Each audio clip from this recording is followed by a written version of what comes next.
Arthur is a tyrannical king who rules the world with an iron fist. During his rise to the throne, he massacred his enemies, destroyed cities with bombs, and committed countless atrocities in the name of power. However, one day he reflects on everything he has done and, consumed by a feeling of guilt, in the next moment suffers a heart attack and dies. As he descends into the abyss, a voice calls out to him and says that he will have a second chance at life, but must ensure that there will be no waste this time. After a few moments, Arthur opens his eyes and sees two people looking at him. The man introduces himself as Reynold, his father, and the woman as Alice, his mother. They do not expect a newborn to understand what they are saying, but are extremely excited to have him. Arthur slowly realizes that these people are indeed his parents and that he has just been born. It is still hard to believe that he has returned to being a baby, but he cannot deny that his parents take very good care of him. Overall, he is happy, but is still bothered by the fact that he is stuck in a baby's body. His head is disproportionately large and he cannot speak. Every few hours, he uncontrollably soils his diaper. However, he soon notices something even stranger than his current condition. He watches Reynold channeling energy into his fists and crushing a massive stone into pieces. Arthur is surprised, as he has never seen this type of power, even after years of ruling the world. This effect is so impressive that Reynold swells with pride and expects to receive compliments from the family. However, he is not paying attention to his surroundings and ends up getting hit by a stone that falls on his head. Alice had already anticipated that something like this might happen and quickly heals him using magic, warning him to be more careful the next time he wants to show off. Although Reynold was just trying to showcase his abilities, when he gets serious, his fists are lethal, as he can take down a wild boar with a single blow during hunting. His presence makes everything easier for his hunting companions. When the hunt is over, Reynold returns to the family, ready for a warm, welcome hug, but then remembers he is still covered in wild boar blood and needs to clean up first. Arthur learns two things from watching this. First, this world is so dangerous that it is common for people to have weapons to protect themselves. Second, if he wants to live freely, he will need to learn to fight. Now that Reynold has returned, Alice says it is time to put Arthur to sleep. Normally, he would be annoyed at being treated like a baby, but this is a part that he truly appreciates. In his previous life, he rarely had the chance to sleep peacefully, and there was always someone trying to assassinate him when he least expected it. Although he could easily defeat any enemy, the constant threat was stressful. Months go by, and Arthur's fragile limbs finally strengthen enough for him to move by himself. The first thing he does with this new mobility is go to a mirror to observe himself. His parents find it adorable how captivated he is with his own reflection, but in truth, Arthur is just assimilating the fact that he has truly returned to being a baby now that he can move on his own. When Alice puts him to sleep later that day, he puts his plan into action. As soon as she leaves the room, Arthur opens his eyes, throws the blanket out of the crib, and begins to climb it to escape. He crawls on the floor while Alice is busy washing the dishes. She seems so focused that she doesn't notice Arthur crossing the room. Upon reaching the other side, he opens the door to the house's library and picks up a book. He needs to learn more about this world. Arthur discovers that the continent is called Dick and is divided into 3 kingdoms. The kingdom of Cald, inhabited by dwarves who live in underground cities. The kingdom of Eleanor, where elves dwell in the depths of the forests. And the kingdom of Sapim, ruled by a human king. In this world, no one destroyed cities to conquer territories, but Arthur still wants to understand more about his new home. He picks up another book and finally obtains some answers. Arthur realizes that the technological level of this world is primitive, and the reason for this is the existence of magic. People can use magic by manipulating the mana within their bodies, and although it is not a common occurrence, magic plays a fundamental role in daily life. There are 2 ways to use it: enhancement and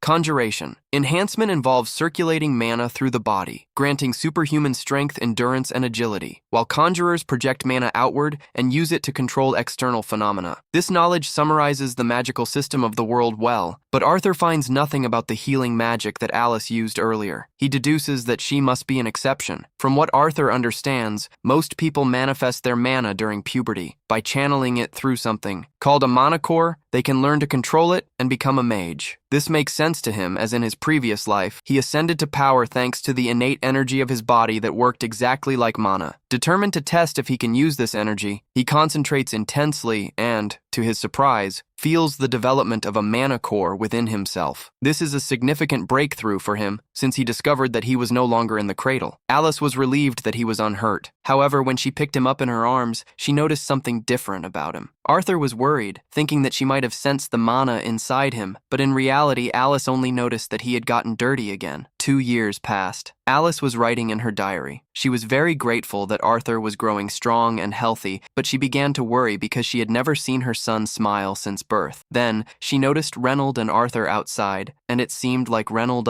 was giving sword lessons to Arthur. The boy looked quite interested, but Alice was furious to see Reynold allowing a mere 2-year-old to swing a dangerous stick. Arthur had already realized that upsetting Alice was not a good idea, so he knew he would have to be careful not to infuriate her. To prevent him from engaging in other dangerous activities, Alice decided to take Arthur on a walk through the city. Arthur was particularly excited about this opportunity, as it would allow him to gather valuable information about the world. He could assess the technological level of the kingdom by observing the weapons sold to the general public, and also came into contact with substances he had never seen before. But the best part was witnessing a mage conjuring fire magic up close. In the end, the day's trip was incredibly valuable to him. By the end of the day, Arthur's infant body, he was exhausted from all the activity and could barely stay awake. Alice wanted to put him to sleep as soon as they got home. Despite the limitations of this new life, Arthur began to enjoy living with loving parents. In his past life, he was left to his own devices with no help. He grew up in an orphanage and never experienced parental love. Having dedicated parents was a pleasant change for him. Arthur soon fell asleep on Alice's shoulder, who started to carry him to the crib. On the way, she told him how proud she was of him for learning so much. Alice knew about all the times he escaped the crib to read books, and realized how excited he became when he saw the outside world. For her, this meant that Arthur had an adventurous spirit, likely inherited from Reynold. Sooner or later, he would certainly want to leave to explore the world personally. Alice preferred him to lead a peaceful life. If he were happy, she would support him no matter what happened. The next day, Arthur was standing by the window watching as Reynold began his training in the yard. He was interested in seeing magic applied up close, so he watched attentively as Reynold started to circulate mana through his own body. Eventually, some stones began to rise from the ground, and Reynold seemed quite pleased with this, but in reality, the result was rather mediocre. This was the limit of Reynold's conjuration skills, as his specialty was enhancement magic, being much more effective when applied to his own body. Seeing his father's power motivated Arthur to train, and he was about to get off the table when Alice announced that it was nap time. Arthur still couldn't speak, so he began to complain as they passed the bookshelf. Alice, however, said there was no time for reading as he needed to sleep. Usually there was nothing Arthur could do about it, but he had recently learned a legendary technique: pouting. He mastered the art of using his cuteness as a weapon, and even though Alice still wanted to put him to sleep, she eventually relented and let him read a book. Once he was alone, Arthur began to practice with his mana. Over the past 2 years, he had made considerable progress. By gathering small fragments of mana within his own body, he managed to form a mana core, although it was incredibly exhausting. The effort was worth it. Now, with just a little more effort, he should be able to cast his first spell. However, Arthur drastically underestimated the strength of his own magic and accidentally blew up the house. Alice and Reynold were outside when the explosion occurred. It was so intense that Reynold's back was severely burned, but aside from that, both were fine. However, they soon realized that Arthur was still inside the house when it exploded. Desperate, they ran inside to check if he was still alive. There was no way a baby could have survived an explosion of that magnitude, but upon reaching the library, Reynold was shocked to see that Arthur was not only completely unharmed, but had also been the cause of the explosion. He was only 3 years old, so theoretically, it shouldn't be possible to use magic before the age of 12, so Arthur was practically a master of mana already. He looked proudly at his parents, but forgot that the house was collapsing when 2 ceiling beams began to fall. He was taken completely by surprise. He tried to run, but his short baby legs betrayed him, and it seemed like his end had come. Fortunately, both Alice and Reynold rushed to save him. While Alice shielded him with her own body, Reynold used magic to block the debris and save them both. Arthur was surprised, as it was the first time someone risked their life for him. Alice, on the other hand,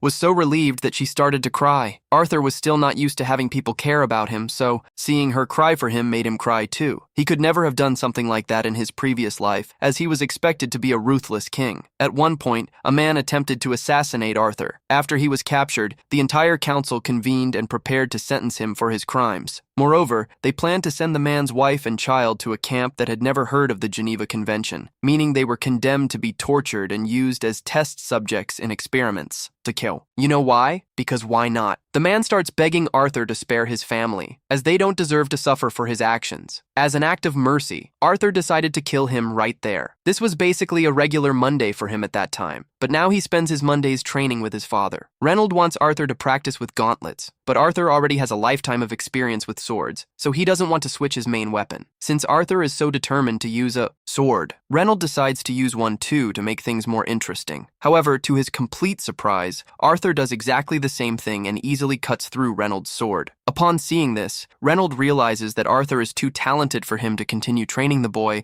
so he starts considering the idea of hiring a professional teacher and goes to talk to Alice about it. Alice immediately rejects the idea, as she cannot stand the thought of sending Arthur off to some random city, just for him to learn something. They had already discussed this. Reynold should teach Arthur to fight while she would teach him about magic. But Reynold points out that Arthur managed to cut his sword during training, even with it being infused with mana, and the boy is still just a baby for God's sake. He's already doing things like that at such a young age. Who knows what he'll be capable of in the future? Therefore, Reynold thinks it's important for him to have a real teacher. Alice cannot deny that Arthur is incredibly talented, but she still hates the idea of leaving him alone in a city school. So she and Reynold start to argue for a few minutes without reaching an agreement. Arthur is already tired of so much discussion, so he points out that they can simply go with him to the city. That way he can have a teacher and his parents won't have to leave him alone. The two had not realized that this was an option, but it solves all their problems. So they find the idea great and immediately start preparing for the trip. The next day, a carriage arrives to take them to the city. They will travel with some old friends, and Arthur recognizes them. They are the same people who helped Alice and Reynold rebuild the house after it exploded. They are part of a group called the Twin Horns. The leader, Adam, introduces himself. Arthur and Angela also introduce themselves at the same time while suffocating Arthur. In a hug that nearly makes him pass out, Alice happily observes everything. Luckily, before Arthur passes out, Adam pulls Angela away and introduces himself as well, but is much kinder and just gives the boy a high five. Well, Arthur then notices a girl standing on top of the carriage. It's clear she is trying to show off, as there is no reason to be on top of the carriage at that moment. She doesn't say anything, so the others tell Arthur that her name is Jasmine. The last member of the group is him, the archer. With the introductions finally completed, the group needs to continue their journey. Everyone gets on the carts and departs. On the way, Alice asks Arthur if he is excited about his first big trip. He answers yes, but inside he is thinking about how primitive this world is. They still use horse-drawn carriages to travel, while in Arthur's ancient world he had a fleet of flying cars he could use at any time. After traveling almost all day, the group decides to take a break for lunch, so they set up camp. But as soon as they stop, they are attacked by wolves. Despite that, the wolves are quite dumb, as they don't even try to surround the group. They just rush directly in. They are instantly taken down by the adventuring team. Arthur finds everything very interesting, as it's the first time he sees real combat in this world, and he intends to become strong enough to handle threats like this alone soon. Now, since there is plenty of wolf meat, the group decides to cook for dinner, but they are out of seasoning, so it will just be simple grilled meat. At this moment, Alice notices that Reynolds' arm is slightly injured and offers to heal him, but before she starts, Jasmine asks her to wait a little. Everyone gathers around Alice to keep watch because healers like her are extremely rare in this world. If someone saw her using healing magic, she could become a target. When Alice finishes healing Reynold, everyone goes back to what they were doing before. But Adam decides he wants to get some exercise before sleeping, and there's no better way to do that than by fighting a 4-year-old. It seems like a cruel attitude, but Adam has heard about Arthur's strength and wants to see it for himself. It's just a training session. Adam tells Arthur to get ready and already imbues his spear with mana. Arthur does the same. When the duel begins, Arthur channels a bit of magic to his feet. Thus, just as he is about to collide with Adam, he disappears and reappears behind him. This would have been the perfect chance for Arthur to attack,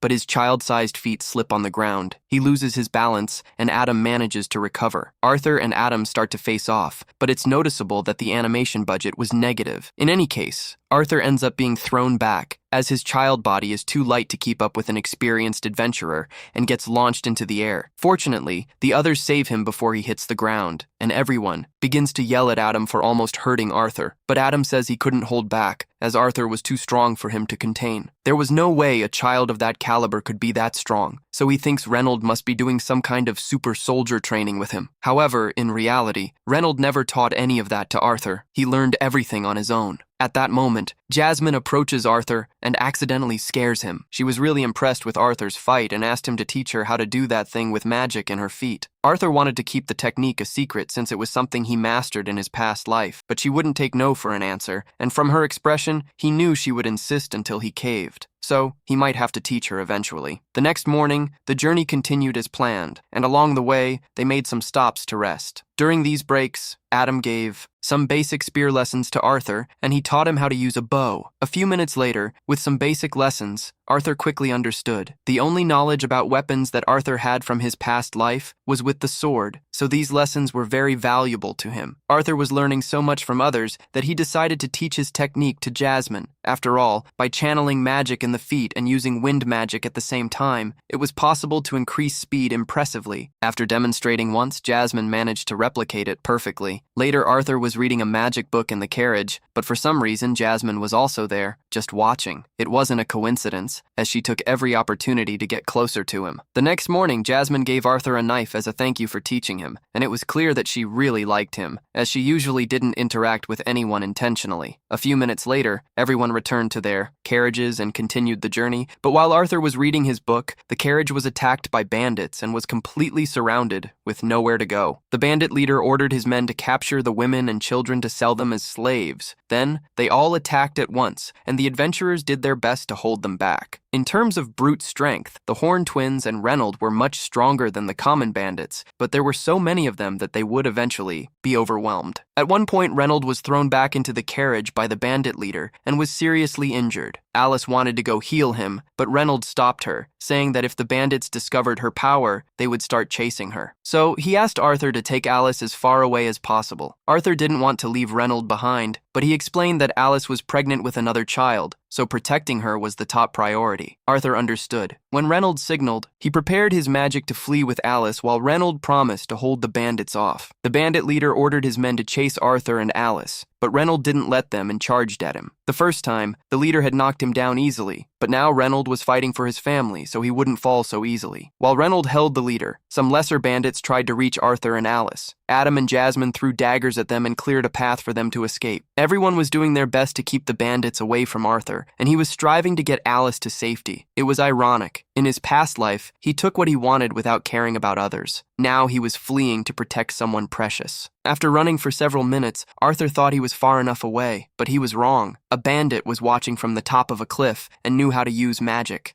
He cast a wind spell against Arthur and Alice. Arthur did not perceive it in time, and by the time he noticed, it was too late. He could only push Alice away and take the hit alone. Dragged, he was thrown back and fell off the cliff. With his child's body, this was practically a death sentence, but if he were to die, he would not die alone. As he fell, Arthur grabbed the knife he received from Jasmine and threw it at the magical villain. The blade struck, and the cord wrapped around the enemy's ankle, allowing Arthur to pull him down together. The adventurers tried to use magic to save Arthur, but he was already too far away to be reached. He was doomed. During the fall, Arthur reflected on his life. Even at the brink of death, he felt a strange peace as he managed to protect his family. He now understood why that man from his past life had been so desperate to protect his own. Arthur did not hesitate to sacrifice himself for Alice, and although he did not regret what he did, he still wished he had survived to live a little longer with them. After that fatal fall, Arthur somehow manages to get out of the river and find a cave. However, he encounters a terrifying monster and begins to regret seeking shelter there. He attempts a surprise attack to increase his chances of survival, but the monster simply strikes the air and tells him to calm down. "A monster," says Arthur, who is not evil and just wants to be friends. In any case, he is still severely injured, and his wounds will not heal unless he eats something. The monster starts picking fruits from the cave wall and tells Arthur to eat them, but he does not trust random wall fruits. He is about to get up to try to escape that situation, but his injuries finally catch up to him. As he tries to get up, he hears something crack and starts to cry. The monster tells him to stop crying, because it is already a miracle that he survived that fall. Arthur has many questions to ask, but the monster says it will not answer anything unless he eats the fruits. He hesitates at first, but after taking a bite of the first little fruit, Arthur realizes that they taste very good. After stuffing himself, Arthur turns to the monster and asks if it knows anything about the current state of his parents. The monster explains that it cannot leave the cave, so it cannot check for itself, but it has an ability that allows it to see long distances. It generates a screen and shows Arthur that his parents managed to defeat the rest of the bandits. This means they are still alive and well, and Arthur could not be happier with this news. He thanks the monster for letting him know that his parents are okay, and since Arthur will be trapped there for a while, he decides to be friendly with it. The monster's name is Sylvia, and she turns out to be a very kind person. In the following days,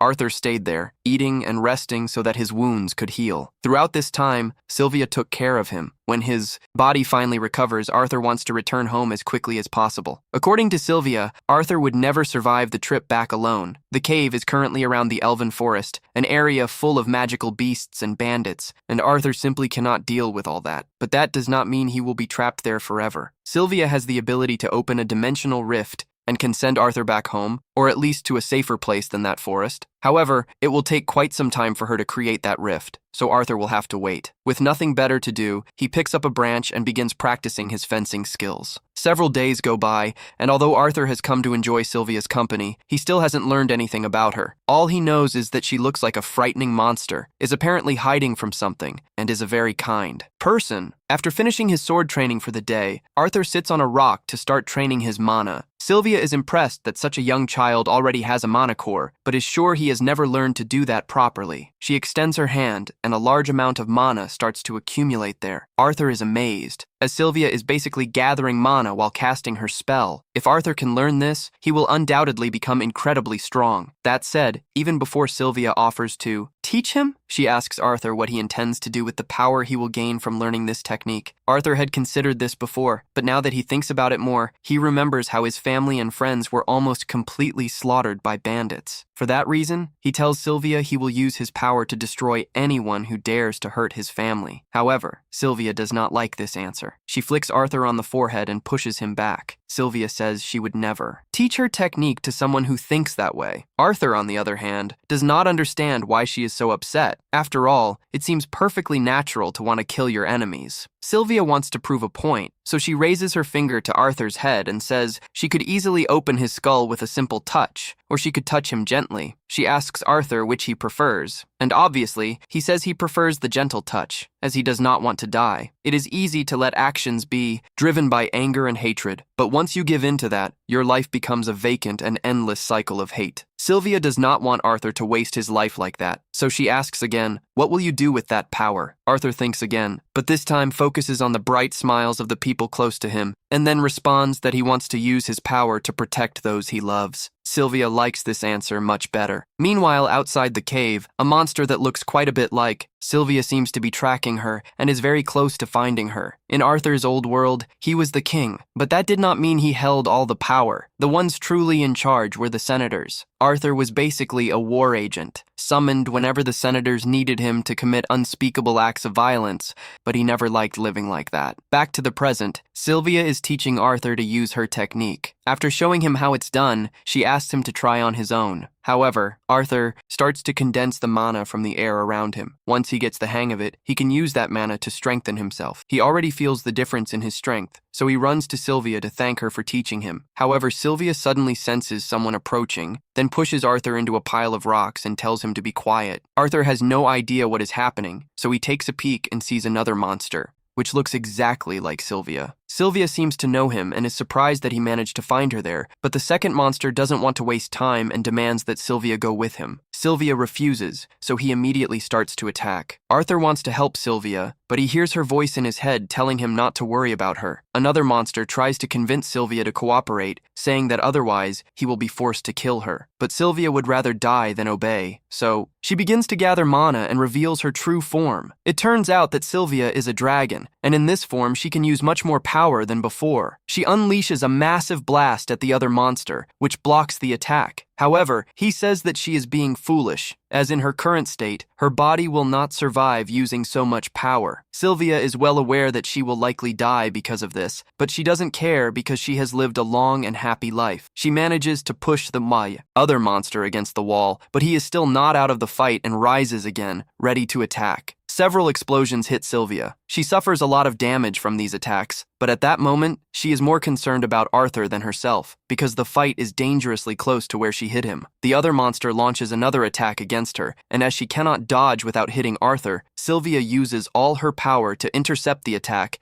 and temporarily stop time. While time is frozen, she calls Arthur to come out of his hiding place. He obeys, as it seems safe, and he wants to ask questions about everything that is happening, especially about the fact that she is a dragon. But there is no time for that now. The power to stop time will soon run out, and she needs to get Arthur out of there as soon as possible. Sylvia opens the dimensional rift she was preparing, but due to her injuries and the lack of time to finalize the spell, the portal ends up connecting to an unknown place instead of Arthur's home. She wanted to avoid sending him to the forest because it is dangerous, but she has no choice. In any case, she believes that Arthur can survive on his own and find his way back with the technique she taught him, so she is no longer worried about his safety. She then asks him again what he intends to use his power for. Arthur, without hesitation, answers that he will only use it to protect his family. Sylvia is pleased with this answer, as she understands that he will not use the power selfishly. Before he leaves, there are a few things she wants to give him. She forms an egg and a feather before Arthur, asking him to wrap the egg with the feather and take good care of it as a farewell gift. Sylvia also imprints her will on Arthur's body in the form of markings on his arms. Arthur is confused when he realizes he has gained tattoos covering his arms completely, but Sylvia no longer has the strength to explain. She just says that one day he will understand how to use this power, even though she will no longer be present to teach him. Sylvia also apologizes to Arthur, revealing that she could have teleported him back to his family from the very beginning, but she enjoyed his presence so much that she didn't want it to end. Because of this, she ended up putting him in danger with her selfish decision. Arthur feels terrible because he knows he doesn't have enough power to save Sylvia from death, despite everything she has done. For him, he doesn't care if she is a dragon or not. Monster, for him, she is a precious part of his family. He tells her that he sees her as a mother, but Sylvia reminds him that he already has a mother. Then, Arthur says she can be his grandmother. Sylvia didn't expect this, but she loves the idea of being called grandmother and asks him to repeat it. He does so with joy. Sylvia is sad that she can't see him again, but time is running out. Then, she gently pushes him to cross the portal. Arthur understands, grabs the presents she gave him, and steps in, but at the last second he changes his mind and tries to convince her to go with him. However, she cannot do that, so she closes the portal and sends him away. Time starts moving again, and Sylvia is hit by the attack from the other monster. The damage is fatal. She falls to the ground, but the monster doesn't believe she is dead, as he knows she is too powerful to be defeated so easily. He approaches cautiously, but lowers his guard upon seeing the motionless body. As he gets close, Sylvia gathers all her remaining energy and unleashes an attack that strikes him along with everything around in a 1-meter radius. As Arthur is being teleported, he hears one last message from Sylvia. She asks if he remembers what she said about the correct use of power, and Arthur replies yes, although he is still sad about everything that happened. Sylvia says the world is a sad place, and things like that will happen from time to time. That's why Arthur needs to change it for the better. Arthur protests, saying he doesn't have the capacity for such a thing, but Sylvia doesn't expect him to change the world all at once. He can start small, after all. This isn't the first time he has tried to control the world. Sylvia knows about Arthur's past life as a king, and although she disagrees with how he ruled back then, she is sure that if he doesn't let hatred consume him, he can become a great king who will make the world a better place. After a while, Arthur wakes up on the ground and swears he will fulfill Sylvia's request, but before that, he needs to find a way out of that forest. After being teleported to the elven forest, Arthur begins his journey back home, but as he walks, he suddenly hears a terrifying scream coming from the other side of the woods. It sounds like the scream of a little girl. Immediately, he focuses the mana in his feet and starts running to see what is happening. He jumps to the top of a tall tree to get a good vantage point. From up there, he clearly sees a group of bandits kidnapping a girl. She tries to escape, but the bandits have already grabbed her and cover her mouth to prevent her from continuing to scream. Since the girl is an elf, the bandits plan to sell her as a slave on the black market for a good profit as soon as they leave the forest. So, they tie up the girl and put her in the back of the cart. As Arthur watches everything happen, he has flashbacks of the moment when he and his family were also attacked by bandits. He remembers hearing the bandits talk about keeping him alive along with the women to sell them as slaves later, and this angers him deeply. His first impulse is to massacre all the bandits for committing such a horrible crime, but he remembers what Sylvia told him about controlling his anger. So, he takes a deep breath and tries to calm down. Arthur understands that if he attacked at that moment, he could put the girl's life at risk. That's why he decides to be patient and wait for the right chance to act. All the bandits get into the cart and start leaving the forest, and Arthur follows them closely through the shadows as night falls.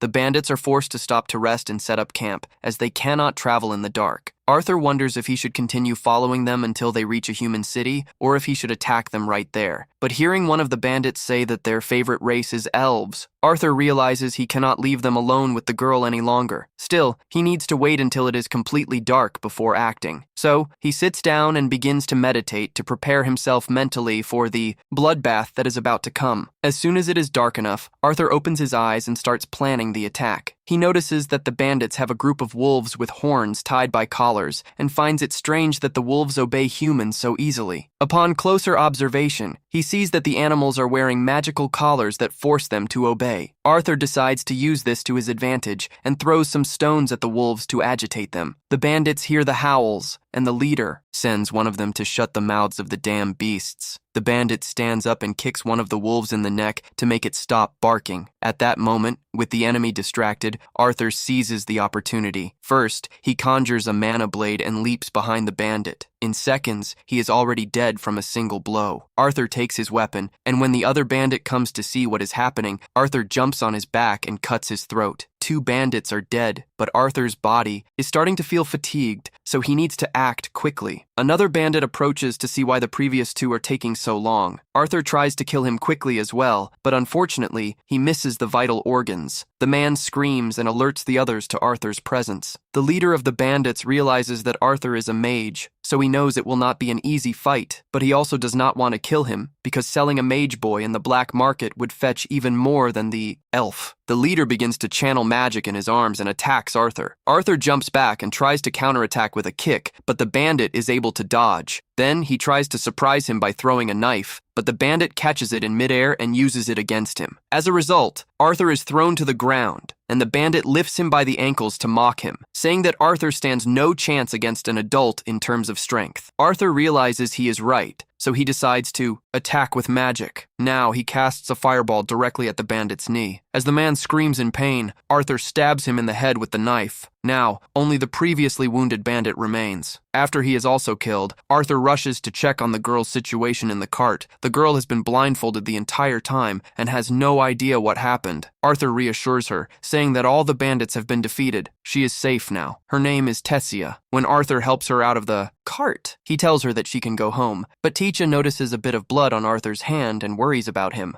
Arthur understands that it is natural for children to be frightened by seeing blood, so he concludes that it would not be a good idea to let her see the bodies spread across the ground and asks her to wait a bit while he goes to cover the corpses with a tarp. Teacha asks what happened to the kidnappers, and Arthur does not want to admit that he killed them, so he simply says that they suffered an accident. That does not bother her anymore. The girl does not ask any more questions. Arthur takes her belongings from the bandit's cart and says goodbye, but he needs to continue his journey. However, Tessia grabs his arm and begs him to stay because she is afraid of being left alone. If Arthur leaves her there, she might be devoured by the ghosts of the trees or something like that. He asks if she knows the way back, and she says yes, but she doesn't know how long it will take to reach her village. Arthur doesn't like the idea of taking a detour, but he knows that Tessia wouldn't survive alone, so he agrees to escort her home. He looks at the wolves captured by the bandits and even considers using them as transport, but since he doesn't know how to control wolves, he decides to leave them behind. Arthur insists that at least they should remove the magic collars from the wolves so that they can return to the forest. Arthur warns that the wolves might attack as soon as the collars are removed, but she believes she will be fine since she hasn't done anything to anger them. Besides, as a forest dweller, it's her duty to take care of the creatures living there. She ends up taking the collars off the wolves, and as expected, they simply return peacefully to the forest. The next morning, Arthur and Tessia head towards the elf village and, after a while, take a break to eat. Arthur prepares a simple stew and says she needs to eat to have energy for the long journey. Tessia comments that the smell is strange, and Arthur admits that he's not exactly a master cook. The dish is made only with dried meat and salt, so the taste isn't the best, but it's better than being hungry. Tessia asks why Arthur came to the Elshire forest, as it's rare for humans to appear there, especially a child alone. Arthur explains how he got separated from his family and ended up at that place. They continue talking, and he asks what it's like to live in the kingdom of Eleanor. One day, Tessia says she loves the place. Even though her parents are always busy with work, she spends most of her time with her grandfather and her maid and continues on her journey. But since Tessia doesn't know exactly how far the village is, it's hard to predict how much longer it will take. To make matters worse, the wolves Tessia freed started following them, and Arthur regrets not having killed them from the start. That night, Arthur decides to stand guard outside the tent to protect Tessia from a possible wolf attack. After a while, Tessia opens the tent and asks him to sleep beside her. Arthur says he isn't sleepy and prefers to keep watch outside, but Tessia pleads, saying she is afraid of being alone. Arthur relents and decides to take his watch inside the tent for her. Despite pretending she isn't scared, she insists that Arthur stays by her side the whole time. Before sleeping, Tessia asks if it's true that all humans are perverts and marry several wives. Arthur is shocked by the question and wants to know where she heard that. Tessia replies that it was her grandfather who said it. Arthur admits that such people exist, especially in the Garite family, but that, generally speaking, humans are modest. Then Tessia believes him and falls asleep. Shortly after, the wolves do not attack. In the morning, the two continue their journey. Tessia is getting closer to Arthur now that she has managed to forget the slave traders. She seems much happier. However, she is still completely without survival skills and can't even cross a stream by herself. Arthur has to carry her. Suddenly, Arthur feels a strange, pulsing pain in his chest.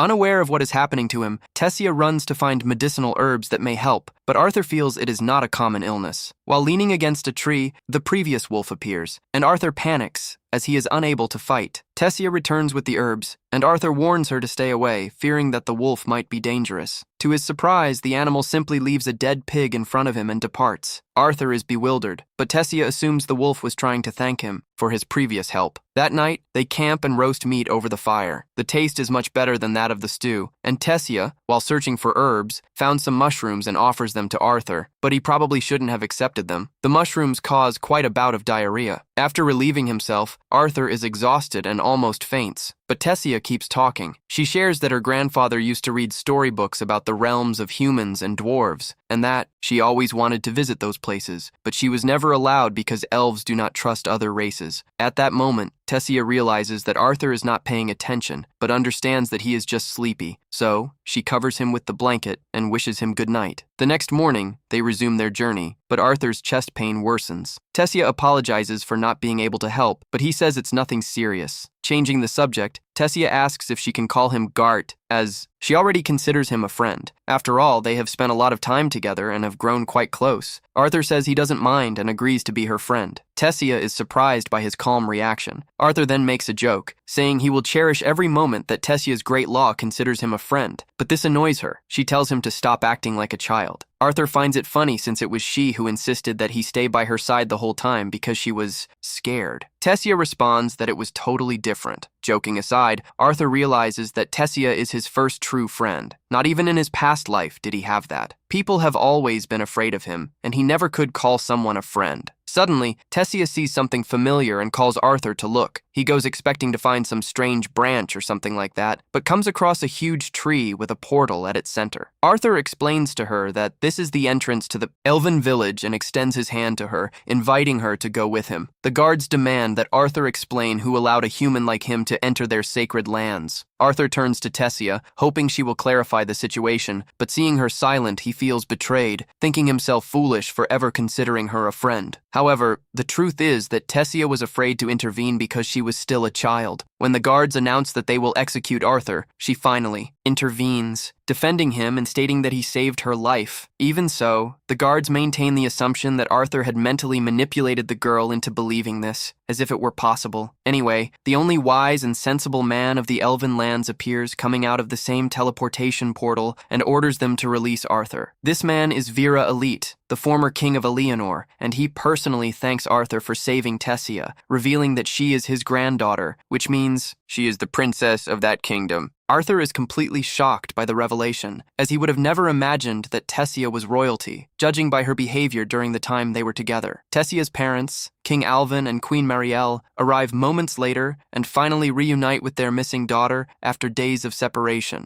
While Marielle checks if her daughter is okay, Aldo questions what a human is doing there. It seems Aldo inherited his mother's traits and is not nearly as wise as his father, as he immediately orders his soldiers to execute Arthur. Arthur turns to intervene once again, declaring that he was the one who ordered the guards to stand down. He explains how Arthur saved the precious Tessia, even being considered a barbaric human. Tessia reinforces her grandfather's words, pleading with her father not to hurt her friend and even suggesting that they invite him to the castle. The idea of a human stepping into the castle clearly makes Aldo hesitate, but Tessia does not wait for the response and goes straight to Arthur, saying that if he agrees to go with her, the royal chefs will prepare his favorite snacks. Yes, this kind of bribery only works with small children. Well, Arthur is technically still a child, so it's all right. Aldo doesn't want to contradict his strong-willed daughter, so he ends up agreeing. Meanwhile, Vera's curiosity reaches its peak as he senses a mysterious power in Arthur and therefore asks to speak with him privately later. For now, Arthur accompanies Tessia as they walk through the kingdom of Elenoa, an artistically structured society where houses are built both above and below the trees, and the people lead a simple yet peaceful life. As Arthur walks alongside Tessia, he attracts many curious glances from the crowd, all intrigued by the presence of a human in that place. Arthur cannot get over the fact that he had been terrified to help him at first. Why would she do that? And what was that stern expression on her face at that moment? He does not understand, and this thought continues to disturb him, provoking a sharp pain in his chest. In any case, he remains suspicious of everything around him and does his best to stay alert and not let his guard down. They arrive at the castle located at the end of the town. Upon entering, they are welcomed by dozens of elven maids, whose only function is to ensure that Tessia is always happy. However, today, Tessia wants to return the favor to Arthur. She orders all her maids to offer him the best hospitality possible, saying that he saved her life. Upon seeing their reluctance, Tessia assures them that Arthur is one of the rare, truly good-hearted humans. Then, she turns to Arthur and asks what he would like to do. Eat snacks, play, have lunch, or perhaps refresh himself. But before anything else, Arthur wants to talk to Tessia's parents about what happened in the forest. As there has been no explanation yet, he gathers everyone in the meeting room for a serious talk. Tessia, however, is,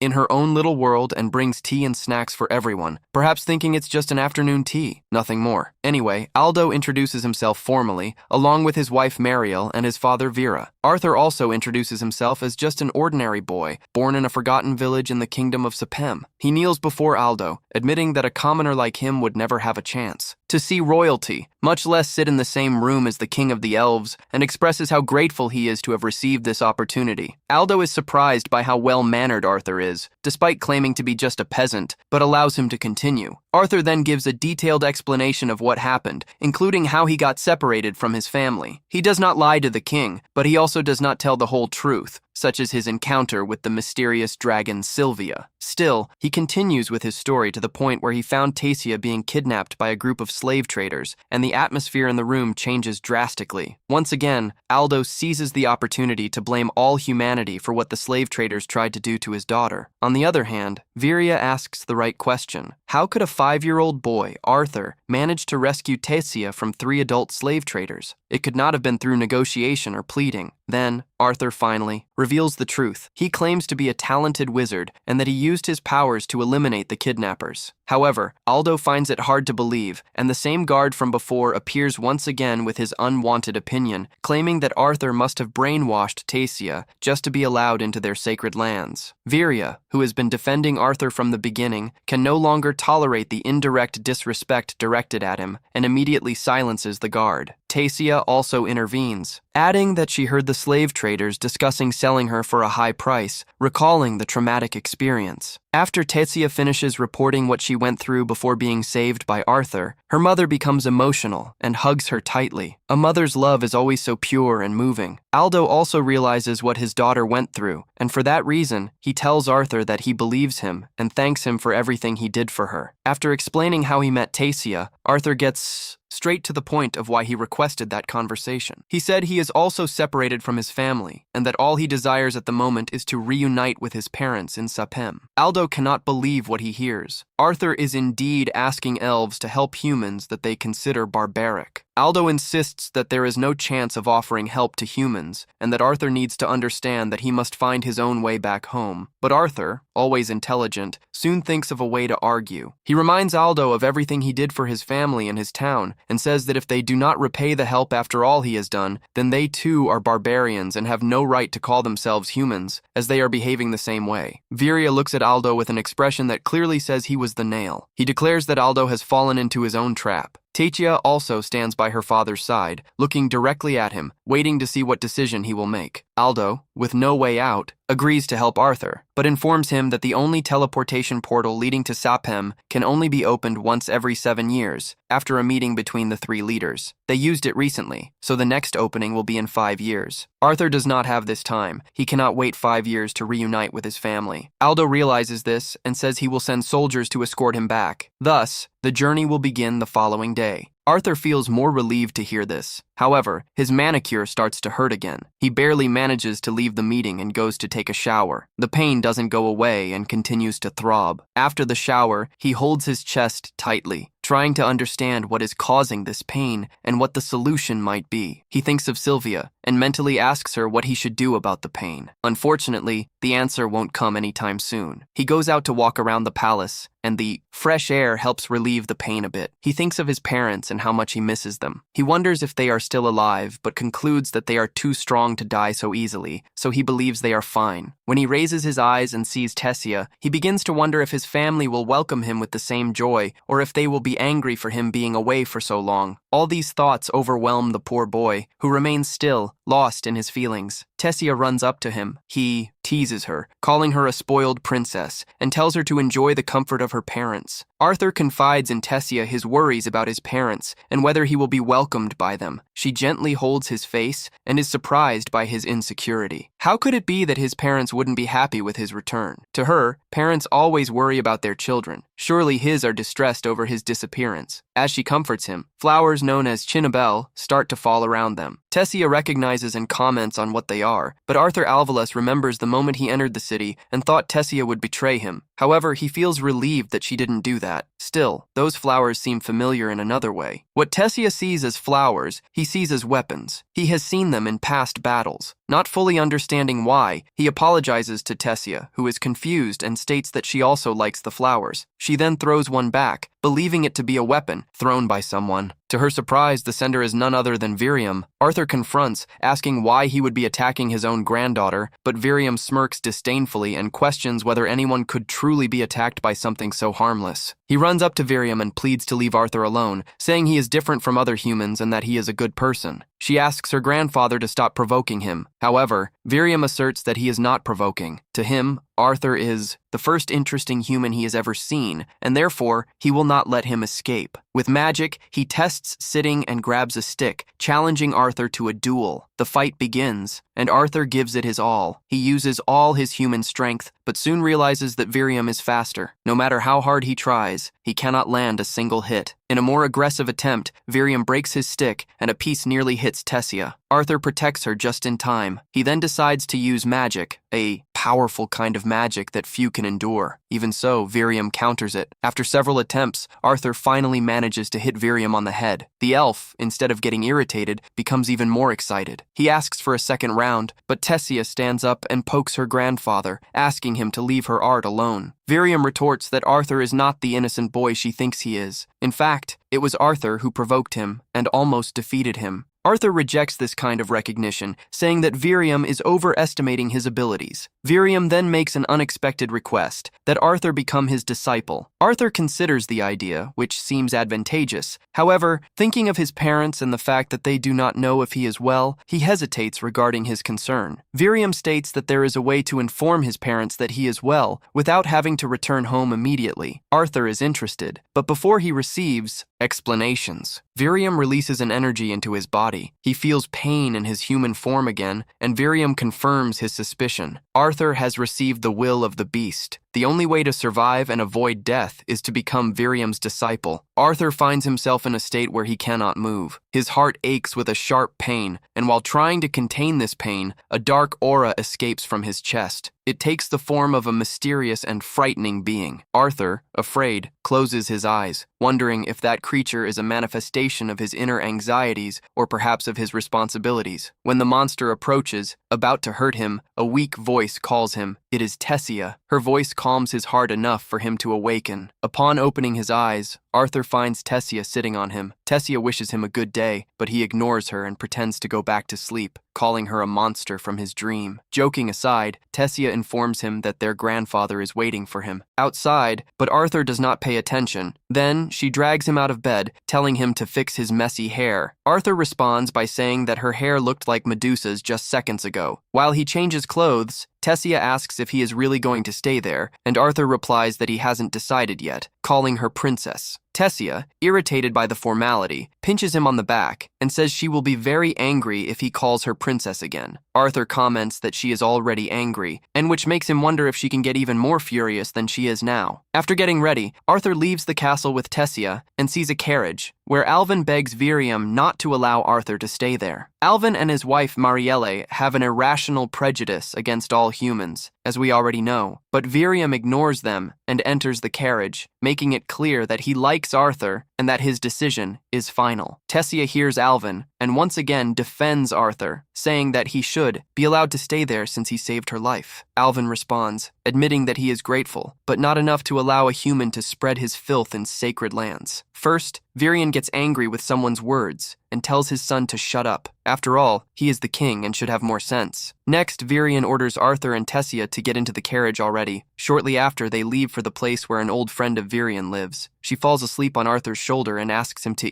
let her sleep, explaining that she woke up early because that is an important day that will decide Arthur's future. Virium laments that his granddaughter has lived in a lonely environment until now, and the reason she does not have friends is that everyone has tried to exploit her. Thus, Tessia has kept her distance from people. Hearing all of this, Arthur understands why Tessia gets irritated when he treats her. Formally as a princess, Virium would come before Tessia only truly smiles when she is with Arthur and thanks him for being her friend, making Arthur realize how much she values him. Arthur notices how Virium is a kind man and decides to fully trust him from now on. Soon, the carriage arrives at the destination and leaves them in front of a house that looks like Frodo's house from The Lord of the Rings. Arthur wonders who owns that mysterious house and why someone so important had the former king visit him in person. Virium, acting like royalty the whole time, suddenly behaves like an ordinary old man, banging on the door and calling the lady of the house an old witch. With no response, he leans his ear against the door to listen, but is surprised when it suddenly swings open, knocking him to the ground. The old woman says she can hear perfectly well and doesn't need him to shout in her ears. Virium gets up and introduces Renia to the lady as Arthur and Tessia's queen of Arcase. According to Virium, the queen is a special sorceress powerful enough to grant Arthur's wish. Arthur feels relieved to hear this and says it is an honor to meet someone like her. Renia likes the young man's manners and invites them in. Arthur looks around the place and only finds a bucket of water, then asks how she intends to help him communicate with his parents if there is no communication equipment around. She explains that she is a seer, a type of sorceress who can see fragments of someone's past and future. She tries to demonstrate her powers on Arthur and is surprised when she cannot see much, calling Arthur someone special. He tells Renia that he does not want to know his future. He just wishes to somehow tell his parents that he is alive and they should not worry about him. Renia agrees and asks Arthur to look at the reflection of the water in the bucket, shattering it as he focuses on thinking about his parents. While doing this, she then uses her magical powers on him. Thus, Arthur is able to see his mother, Alice, and his father, the king, having lunch together, still mourning for him, mentioning that today would have been his birthday. Both remember the unfortunate incident where they lost Arthur and how they still haven't been able to move on, even after settling in the city. The king joined the city's security force and began living in a mansion with Alice, taking care of her and the baby in her belly. While they cry thinking of Arthur, he finally speaks to them, saying that he is alive and well, and that he is currently in the land of the elves. He explains that he is speaking to them through a special type of magic, and also mentions that he cannot return yet, as there is something wrong with his body that needs to be fixed, but he asks them not to worry, promising that he will be fine. He pleads with them not to blame themselves for what happened that day, ending the communication by saying that he loves them. Alice hugs the king, emotional to know that their son is alive. Arthur's eyes are filled with tears. He does not want to see his parents in such a miserable state anymore, so he vows to become competent enough to never cause that kind of suffering again, asking Virium to accept him as a disciple. But his determination to train is not easily accepted, given that Alvin and Marielle do not agree with the idea of him staying with them. A human in the Elven city is not a reason for celebration. Virium and Tessia will meet up again with Alvin. Tessia tries to convince her father, saying that the boy they are rejecting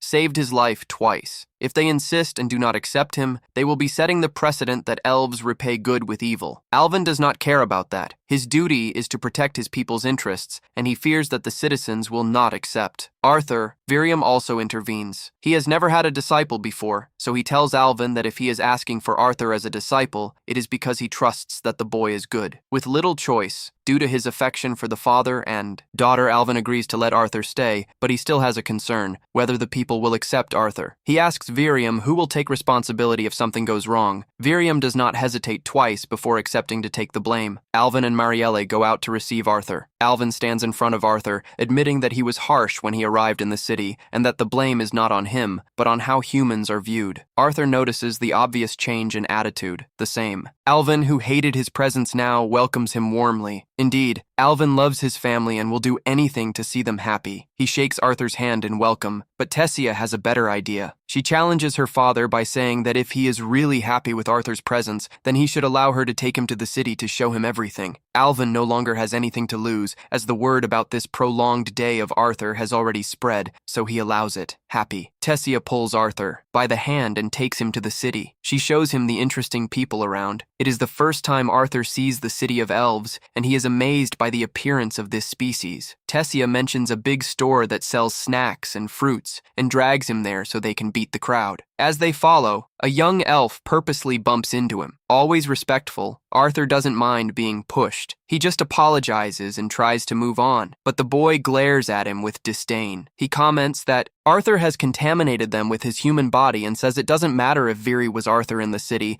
as he will never be accepted for being human. Normally, Arthur wouldn't think of acting like Alicia in such a situation, but he has learned to be playful with Tessia, and this is a good opportunity to demonstrate that. The boy looks at Tessia and says that being with Arthur will only tarnish her reputation. He introduces himself as Fratravar, revealing that he is a noble and offers to accompany Tessia home. Tessia immediately reprimands him, saying that his behavior was inappropriate, but she does not know that Arthur has something better in mind. He sarcastically bows before Fratra and intentionally flubs the family name, calling it Visura instead of Sar, which sounds like an insult. Then Tessia notices the provocation and laughs, but Fratra understands the sarcasm too. Not wanting to lose his noble pose, he challenges Arthur to a duel. Challenging someone to a duel in that city is not a common occurrence. All the adults stop to watch the situation. If Arthur refuses the duel, it will mean that he lost and will dishonor both Virium and the royal family. Therefore, he accepts, even with Tessia trying to convince him that it is unnecessary. Tess asks to be the judge, and the challenge begins. Fratra arrogantly advances to face him, but Arthur knocks him down with just one blow. The proud boy falls to the ground with his eyes rolling. Tessia is not surprised. She had already warned Fratra who he was going to fight.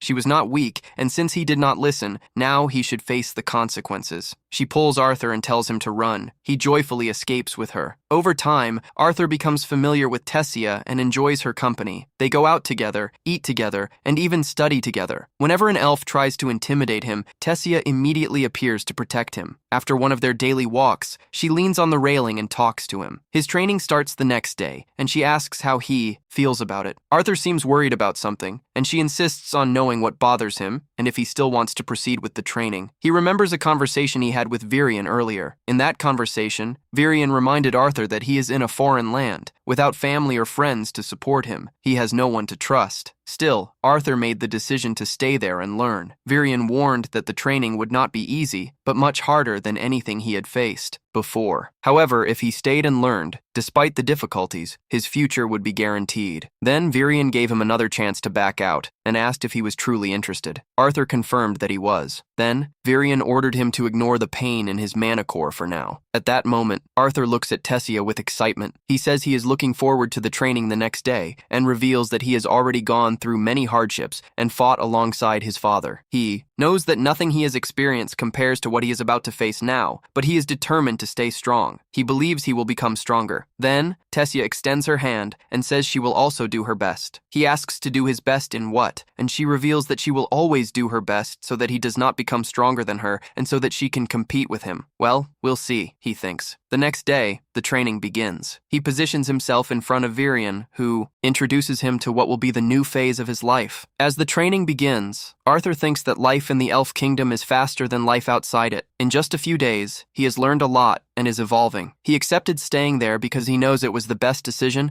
and is taking control of his future. He tells himself that, even without knowing what he will go through in this unknown kingdom, he is sure that his future will be bright. I wish him all the best in that future. I'm eager to see what awaits him. Several days pass, and even Tessia learns to use her mana. One morning she goes to wake Arthur in bed, but he does not awaken. So she uses her mana to wake him. He wakes up shouting at her, asking why she could not have woken him up more gently. Tessia and Arthur go outside when they notice Virion heading to a meeting. While Arthur wonders what this meeting is about, Tessia catches his attention and reveals that she prepared a hamburger for him, but before he can react, she makes it clear that he should thank her properly for her effort. Arthur, however, while devouring the hamburger, jokingly says that he is somewhat provoking Tessia on purpose and making her angry. After breakfast, they go together to the training field, where they start sparring under Virion's supervision. After a while, Virion hands out wooden swords, increasing the intensity of the training. Arthur goes back to teasing Tessia, calling her a cute little princess, and she responds that she will beat him up so he learns his lesson. As they get used to training with wooden swords, Virion decides to take the training to the next level. When they finish the fight, they gather to discuss magic. According to Virion, once a person unlocks mana in this world, they can gain affinity with one of the 4 elements: fire, water, wind, or earth. The element with which someone resonates partly depends on their race. For example, elves are generally attuned to wind, while other races tend to have greater control over water or earth. Dwarves, specifically, are better with earth and fire magic. Humans, for narrative reasons, have the potential to manipulate all 4 elements. However, this does not mean that a human can control all of them. A person can have affinity with only one element, and that affinity is entirely random. Virion also mentions extremely rare and seemingly unlikely cases in which humans manage to control multiple elements, raising the suspicion that Arthur might be one of them. This question arises because Arthur has not trained his body using magic as she has. Virion explains that Arthur is too weak for this, as his mana core contains a beast will that is disrupting the balance between his physical body and his magic, causing the pain in his chest. Arthur suspects that this beast will is related to Sylvia, but he knows it is still too early to conclude anything. Virion said that to address this problem, it is necessary to fully understand what is happening inside Arthur. Tess jokes, asking if he feels pain every time she hits him during training, and he admits that she hits hard. Arthur then explains why Tess suddenly became stronger, or at least almost as strong as him. Elves awaken their mana around the age of 10, and Tess, who is 9, has just awakened. She even destroyed her room while sleeping. This reminds Arthur of when he awakened his own mana and blew up his parents' house when he was still a baby. To further develop Tess's talent, she has started training alongside Arthur. One day during training, Virion decides it is time for Arthur to awaken his beast will. To encourage him to take this difficult step, Virion says that if the ritual is successful, Arthur will no longer feel pain and will become a true beast tamer. Intrigued, Arthur sits down for Virion to conduct the ritual. Virion explains that he first needs to ignite a flame in Arthur's mana core, ensuring that he will only feel warmth inside. Virion transfers his own mana to Arthur, but something unexpected happens. Arthur screams in pain and releases all his internal mana, throwing Virion and Tess away. At the end of the ritual, Arthur falls unconscious. As soon as he understands what happened, Virion takes Arthur back to the castle and stays by his side until he wakes up. After ensuring that Arthur is okay, Virion asks if he knows the beast will inside him. Arthur vaguely responds that it was the will of a dragon. Virion had suspected this, and since dragons are legendary creatures, he makes Arthur promise to never tell anyone about it. Malicious people might try to steal his beast will, which would lead to dangerous conflicts. Now that Arthur's beast will has been awakened, Virion says he will be able to go home after 4 months, surprising Arthur, who thought he would have to stay there. For another 2 years, Virion would explain that there would be a cultural exchange event in 4 months organized by the 3 kingdoms, and that an entry to the city of Zeos, where Arthur's parents live, would be opened. Arthur is shaken to realize that when he saw Virion leaving for a meeting, the next day he was actually going to communicate with the other kingdoms just because of him. This makes him emotional. Virion tells him to be happy because he will be reunited with his parents. Arthur then wonders how Tessia will react to this news. Virion reassures him, saying that Tessia has already been informed by her own parents. Later that night, Arthur talks to his dragon egg about the departure when the egg starts to shine. As it hatches, Arthur panics, imagining what might be inside. But when the shell breaks, a lovely little dragon, almost like a kitten, appears. Immediately, Arthur is enchanted by her cuteness. However, when she bites his arm like a puppy, he realizes that she is not so friendly after all. In fact, the bite was to place a seal on him, and now Arthur can finally hear her, although what she says is a bunch of confusing sounds. Still, he is delighted to hear her voice. He names her Sylvia in honor of his mother, Sylvia, and wonders what the meaning of the seal on his arm is. In any case, he can hardly believe that he has become a father at just 8 years old. The arrival of the new pet is surprising, and the expectation of how the rest of the community will react to this novelty, especially Tess because of her cheerful personality. The next day, Tessia arrives as usual to wake Arthur. Since he is sleeping deeply, her light touch has no effect. She then removes the blanket and sees the strange creature. Her scream is so loud that it wakes Arthur, but contrary to what one would expect, it is not a scream of fear. There, Tessia is excited about the new creature. She picks her up and cuddles her like a baby. Together, they go to the training field to find Virium. On the way, Tess pays attention to everything to see if Virium likes her and goes to her, but Sylvia, or better, the beast, only prefers her master. When they arrive at the training field, Virium is not surprised. He asks if that creature is the result of the beast's will association, and Arthur confirms, looking at Sylvia. Arthur thinks about how much she might feel rejected by society, but even without him saying anything, Virium senses his concern and reassures him, saying that there will be no problem. No one would believe that it is a real dragon, so they can just say it is a special magical beast. The training for that day officially begins, and Virium explains that now that Arthur has awakened his bestial mana, he must train it too. And what better way to train than in a physical duel? Virium transforms into his spiritual beast. The creature is terrifying. The sound, the energy, and even the dark light that is her mana intimidate the children. To make matters worse, Virium commands Arthur to face him. Arthur can barely see him and quickly gives up, admitting defeat. Virium returns to his elf form and explains that the creature is called Shadow Panther, a beast that uses sound and light so stealthily that it becomes practically invisible. Despite being powerful, it consumes a lot of energy. Since he has already finished fighting Arthur, Virium grabs a stick to train like normal people. Days go by, then weeks, maybe even months. Arthur trains, his bestial will and his mana.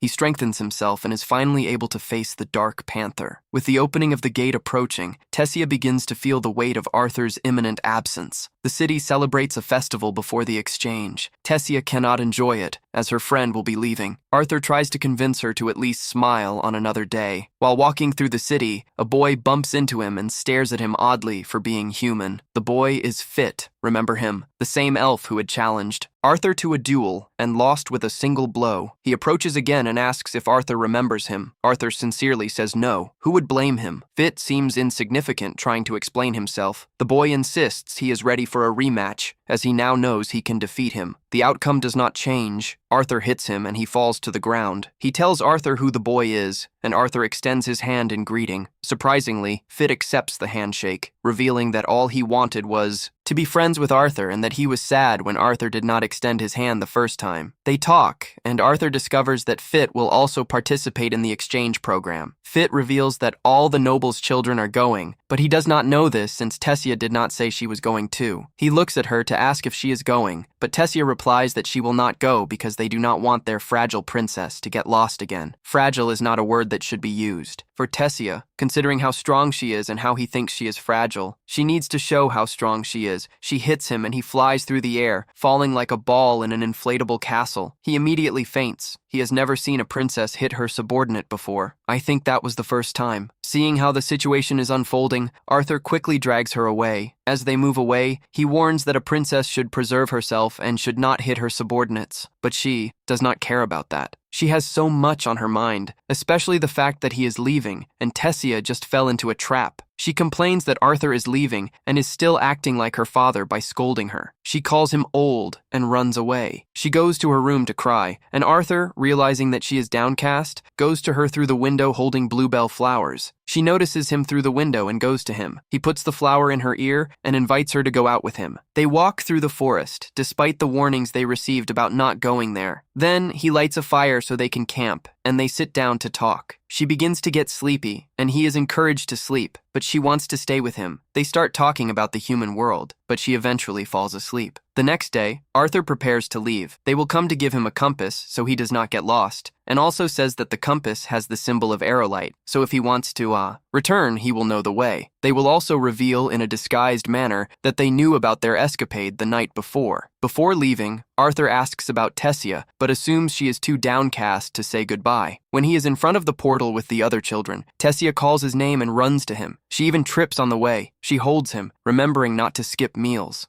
When he returns home, he hugs her, saying he will miss her. In tears, she replies that she will miss him too, and the portal opens. Indeed, it is an emotional farewell. After a long journey, Arthur returns to the human realm. Upon landing in the realm of Zaius, he is happy to see his parents again. He walks to his house, prepares himself, and knocks on the door. A little girl runs to the door to open it. He looks at the sweet girl before him, knowing that she is his sister. His parents rush to the door, calling the girl Eleanor. When they reach the door, they are so shocked that they can't even react. He smiles at them, saying he has returned. Alice and Reynold can't believe their eyes upon seeing Arthur before them and hug him tightly to welcome him back. Their daughter tells Alice that she shouldn't cry, and Arthur turns to the girl, realizing that she is his sister, for whom he would be willing to sacrifice his own life. He kneels before his sister Helena and introduces himself, leaving her quite surprised to finally see her brother. Then, Arthur enters the house, where Alice begins to ask him questions about the time he spent away. He assures her that he is fine, and even the realm requests that she stop smothering the boy with questions. Meanwhile, she feels jealous of all the attention Arthur is receiving from their parents, but Alice tells her to befriend him because he is the brother they talked about in stories. Arthur responds that he wanted very much to meet her. And then the baby dragon Sylvia jumps into the girl's arms. When everyone calms down, Arthur recounts in detail what happened after separating from the family. However, he omits the existence of Sylvia because he doesn't know how his parents would react. He says he survived, even thanking a stroke of luck. He narrates how he rescued the Tees and stayed in the Ephig realm during the following years, training and treating his illness. He hides everything about Sylvia and the beast core he possesses, only explaining that she is a mana beast he adopted after finding her mother too weakened to survive. His parents believe him and are just relieved that he is alive. Suddenly, Reynold asks what stage Arthur's youngest is at, and Alice rebukes him for bringing up this topic right after their son's return. Arthur, for his part, asks about his father's current job, and Reynold boasts about being a security instructor at a famous auction house. Reynold declares that his youngest reached dark orange 2 years ago, an intermediate stage on the power scale. Arthur is impressed, acknowledging his father's effort to get there, but reveals that he himself is at light red, 1 level below. Reynold is flustered at being about to be surpassed by his son and challenges him to a friendly duel, wanting to see how much he has evolved. Despite Alice's protests, some people invade the house. A man named Vincent asks if it is true that Reynold's son is alive, and Arthur wonders who that guy is. Reynold explains that Vincent is the owner of the auction house where he works. In fact, that house also belongs to him. Arthur greets Vincent and his wife and soon becomes friends with their daughter, Lelia, thanks to Sylvia's cuteness. Reynold then invites Vincent to watch the duel between him and Arthur in the garden, and everyone heads there. Vincent is surprised to learn that Arthur's youngest is at light red stage. Alice explains that her son learns quickly and would have no reason to lie. Still, Vincent finds it hard to believe, as even the best students from the most renowned academies reach this level only at 13, while Arthur is just 8. Meanwhile, Arthur and Reynold finish warming up and face off against each other. Arthur blocks his father's attacks and counters, but Reynold easily stops him, saying he still needs to improve. Nevertheless, Arthur surprises everyone by using techniques learned from Vian, managing to push Reynold back. Reynold admits to being impressed but warns that he will not give another chance. Now he will fight seriously. He concentrates mana in his fist, transforming it into fire, which surprises Arthur. In this world, every mana user is born with a specific element. For casters, identifying and using that element is easy, but for enhancers like Reynold, a lot of practice and perception is necessary to reach that level. Suddenly, Reynold covers his entire body with his blazing mana and charges at Arthur, who can only defend himself, being pushed back. Arthur thinks about how in his past life he used a power called Kai, which worked basically like mana, but allowed the user to choose the desired element. He believes that since he was born without a specific element in this life, he can use all of them, thanks to the training accumulated in his 2 existences. With this, he believes he has what it takes to defeat Reynold. He gathers mana in his fists, which begin to emit a golden glow, surprising everyone. Arthur runs at his father and blocks his flaming fists with the golden aura emanating from his hands. The shock of the collision between the two generates a shockwave that pushes them apart. Reynold then attacks more aggressively and lands a solid blow. Arthur runs again at his father, recalling how he used his mastery of Kai during training with Vian, which greatly improved his results. He quickly mastered the fire element, and, because of that, the old elf decided to take him a step further. Now recalling the training, Arthur releases the golden aura again and transforms it into electricity. The lightning released from Arthur's body ignites the grass, and Reynold can only stare at him in disbelief upon realizing that Arthur had mastered the superior form of fire magic. Arthur then tells him that it is too early to be surprised, as he still has more tricks. Suddenly, he uses water magic by manipulating the water from the fountain to attack Reynold. Everyone is shocked to see him use 2 types of magic simultaneously, and Reynold can barely dodge the attack from behind. Then, Arthur cancels his spells, and Reynold immediately embraces him. He says he is proud and asks when he learned that. Arthur replies that he had learned recently, but still did not master water well. While Alice and Helena take it as something normal, Vincent and his wife are left speechless, convinced that Arthur is a genius. Shortly after, everyone returns inside the house and sits at the table, where Vincent comments that Arthur's future is bright. Reynold agrees, saying he has known this since Arthur awakened his mana at 3 years old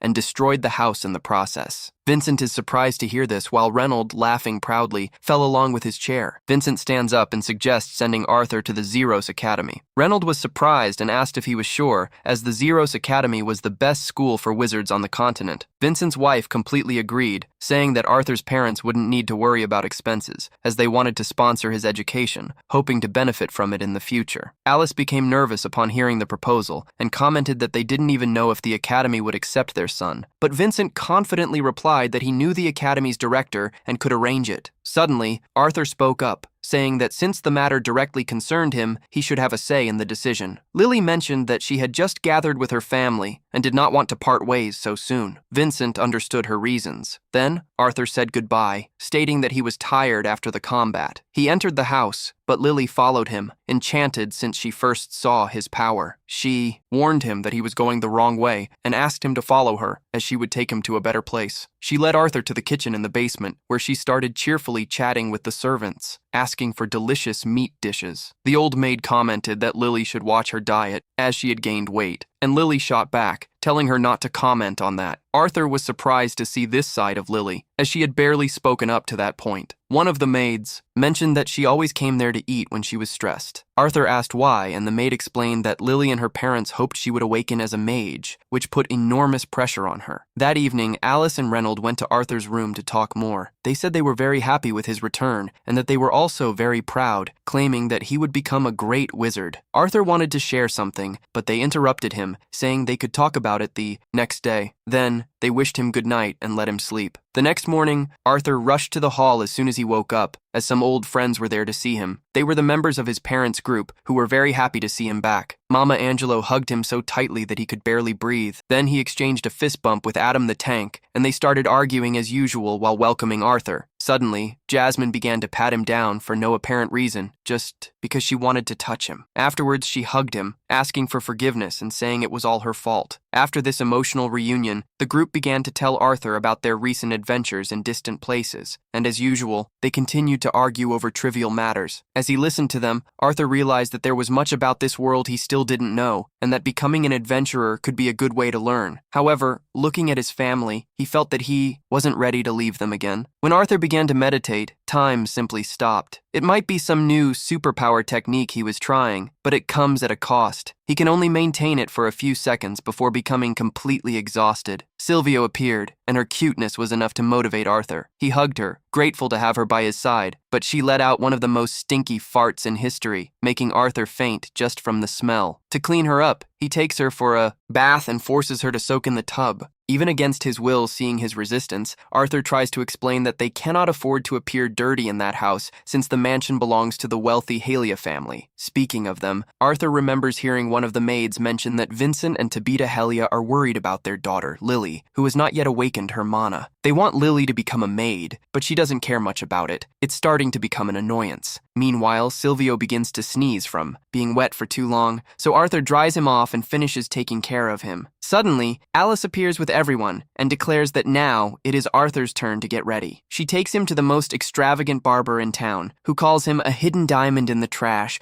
but assures that he will polish this diamond and reveal its hidden shine. After God knows what, Arthur comes out looking like a true gallant, impressing all the women. Habita praises him, saying that he is finally presentable enough to enter their auction house. Alice explains that the auction house is often visited by royalty, so they needed to give Arthur a makeover before taking him there. Instead of boosting his confidence, all of this makes Arthur feel worse, as if he looked terrible before. Moving on, Tabita decides to show Arthur the city of Ziru. Her little sister Eleanor asks him to be her escort, which makes Lily jealous. She comments that he used to love walking with her before Arthur appeared and compliments his new look, letting slip that it was she who chose the outfit. Arthur goes out with everyone to the market, where Alice buys several new clothes for him. After shopping, the group plays in the central square near the statue of the king, when a group of students from the Shiru Academy of Magic throws something at Arthur, acting like true bullies. Arthur ignores them to avoid trouble, and they eventually leave. Lily then explains that the students are treated like royalty because of their status as wizards, but Arthur really doesn't care about that. As he continues walking with the group, he feels a mysterious aura coming from a shop. Inside, there are several beast cores. According to Tabita, a beast core is a magical core taken from a magical beast and serves to considerably increase a person's strength. Arthur was already familiar with this concept since Silvio technically came from such a core, but he didn't know that people traded this kind of thing, as it is not common in the Effico kingdom. Tabita continues her explanation, saying that there are very rare cases where a beast core contains a beast's will, which increases its value so much that even the cheapest ones, costing from 100 gold coins, could support Arthur's family for hundreds of years. She reveals that she and her husband plan to put some of these cores in the next auction. Seeing Arthur's interest, she promises to let him touch one of them, which seems to be a great honor. Arthur pretends to be excited, but deep down he is satisfied with the beast's will he already possesses. Suddenly, Lily becomes sad, and her mother realizes the reason. Lily wants a beast core for herself, which is understandable since her family works with this, and she hopes it will help awaken her mana. However, Tabita says that this is not how it works, and, besides, they cannot spend that much money on a useless child like her. Lily insists, saying that they can look for cheaper cores. Elsewhere, Tabita has already decided to end the conversation. Later, the group goes to a restaurant for lunch, but Arthur cannot enjoy the meal as he notices how sad Lily is. He observes and understands the situation she is in. Her father, Vincent, has high expectations for her, and because of this, she is trying to force the awakening of her mana. Arthur wants to help her, as his family has helped his. But when he turns to talk to her, he realizes that Lily has disappeared. He goes to look for her and finds her in a weapon shop, where she has gone alone to try to buy a cheap crossbow core using her savings. Arthur stops her, explaining that even if she gets the core, her mana will not awaken, as the world does not work like a system. She insists and vents to Arthur, saying how unfair it is to be a talentless child, unlike him, who is super special. As the verbal argument between them escalates, Lily accidentally bumps into a student from the Shiru Academy. She immediately apologizes, as it was unintentional, but the student, along with two friends, is not willing to forgive her easily. The three spoiled teenagers want to punish Lily for her insolence, and even the store owner does not have the courage to intervene. Then, Arthur springs into action, activating his magic. But at that exact moment, Tabita appears, ending the commotion and revealing that she is the head of the Helia family. Upon learning of her position, the students decide not to pursue the incident, as the Helia family makes large donations to the academy and has significant influence. However, they provoke Lily one last time before leaving. The women return home with Arthur and inform Vincent about what happened. He feels relieved that the fight ended before Arthur could destroy the bullies. In any case, Vincent asks both Lily and Arthur to be more careful with their actions, especially Arthur, who will soon join the Shiru Academy. This is the first time Lily hears that Vincent is sponsoring Arthur's entry into the academy. She assumes that Vincent is giving the spot to him instead of her, as he does not see her as a good investment. Very emotional, Lily runs over and tells Vincent and Arthur that she hates them. After this embarrassing situation, Arthur tries not to be shaken. He knows that the girl did not really mean all that. Later, he goes to her room to call her for dinner. He knocks on the door several times, but receives no response. Silvio draws his attention to an employee behind him, who informs him that Lily is not in her room and leads him to where she is. Meanwhile, Lily is lost in thought. She reflects on everything that has happened over the years and how her parents must be disappointed in her. She remembers when she was a child and how her father expressed the wish for her to become a mage. Since she was little, all she wanted was to make her parents proud. However, life and fate did not go as she imagined. She wonders when she will finally awaken her magic. She recalls how her mother said not to rush the process, and how her father, even with her slow progress,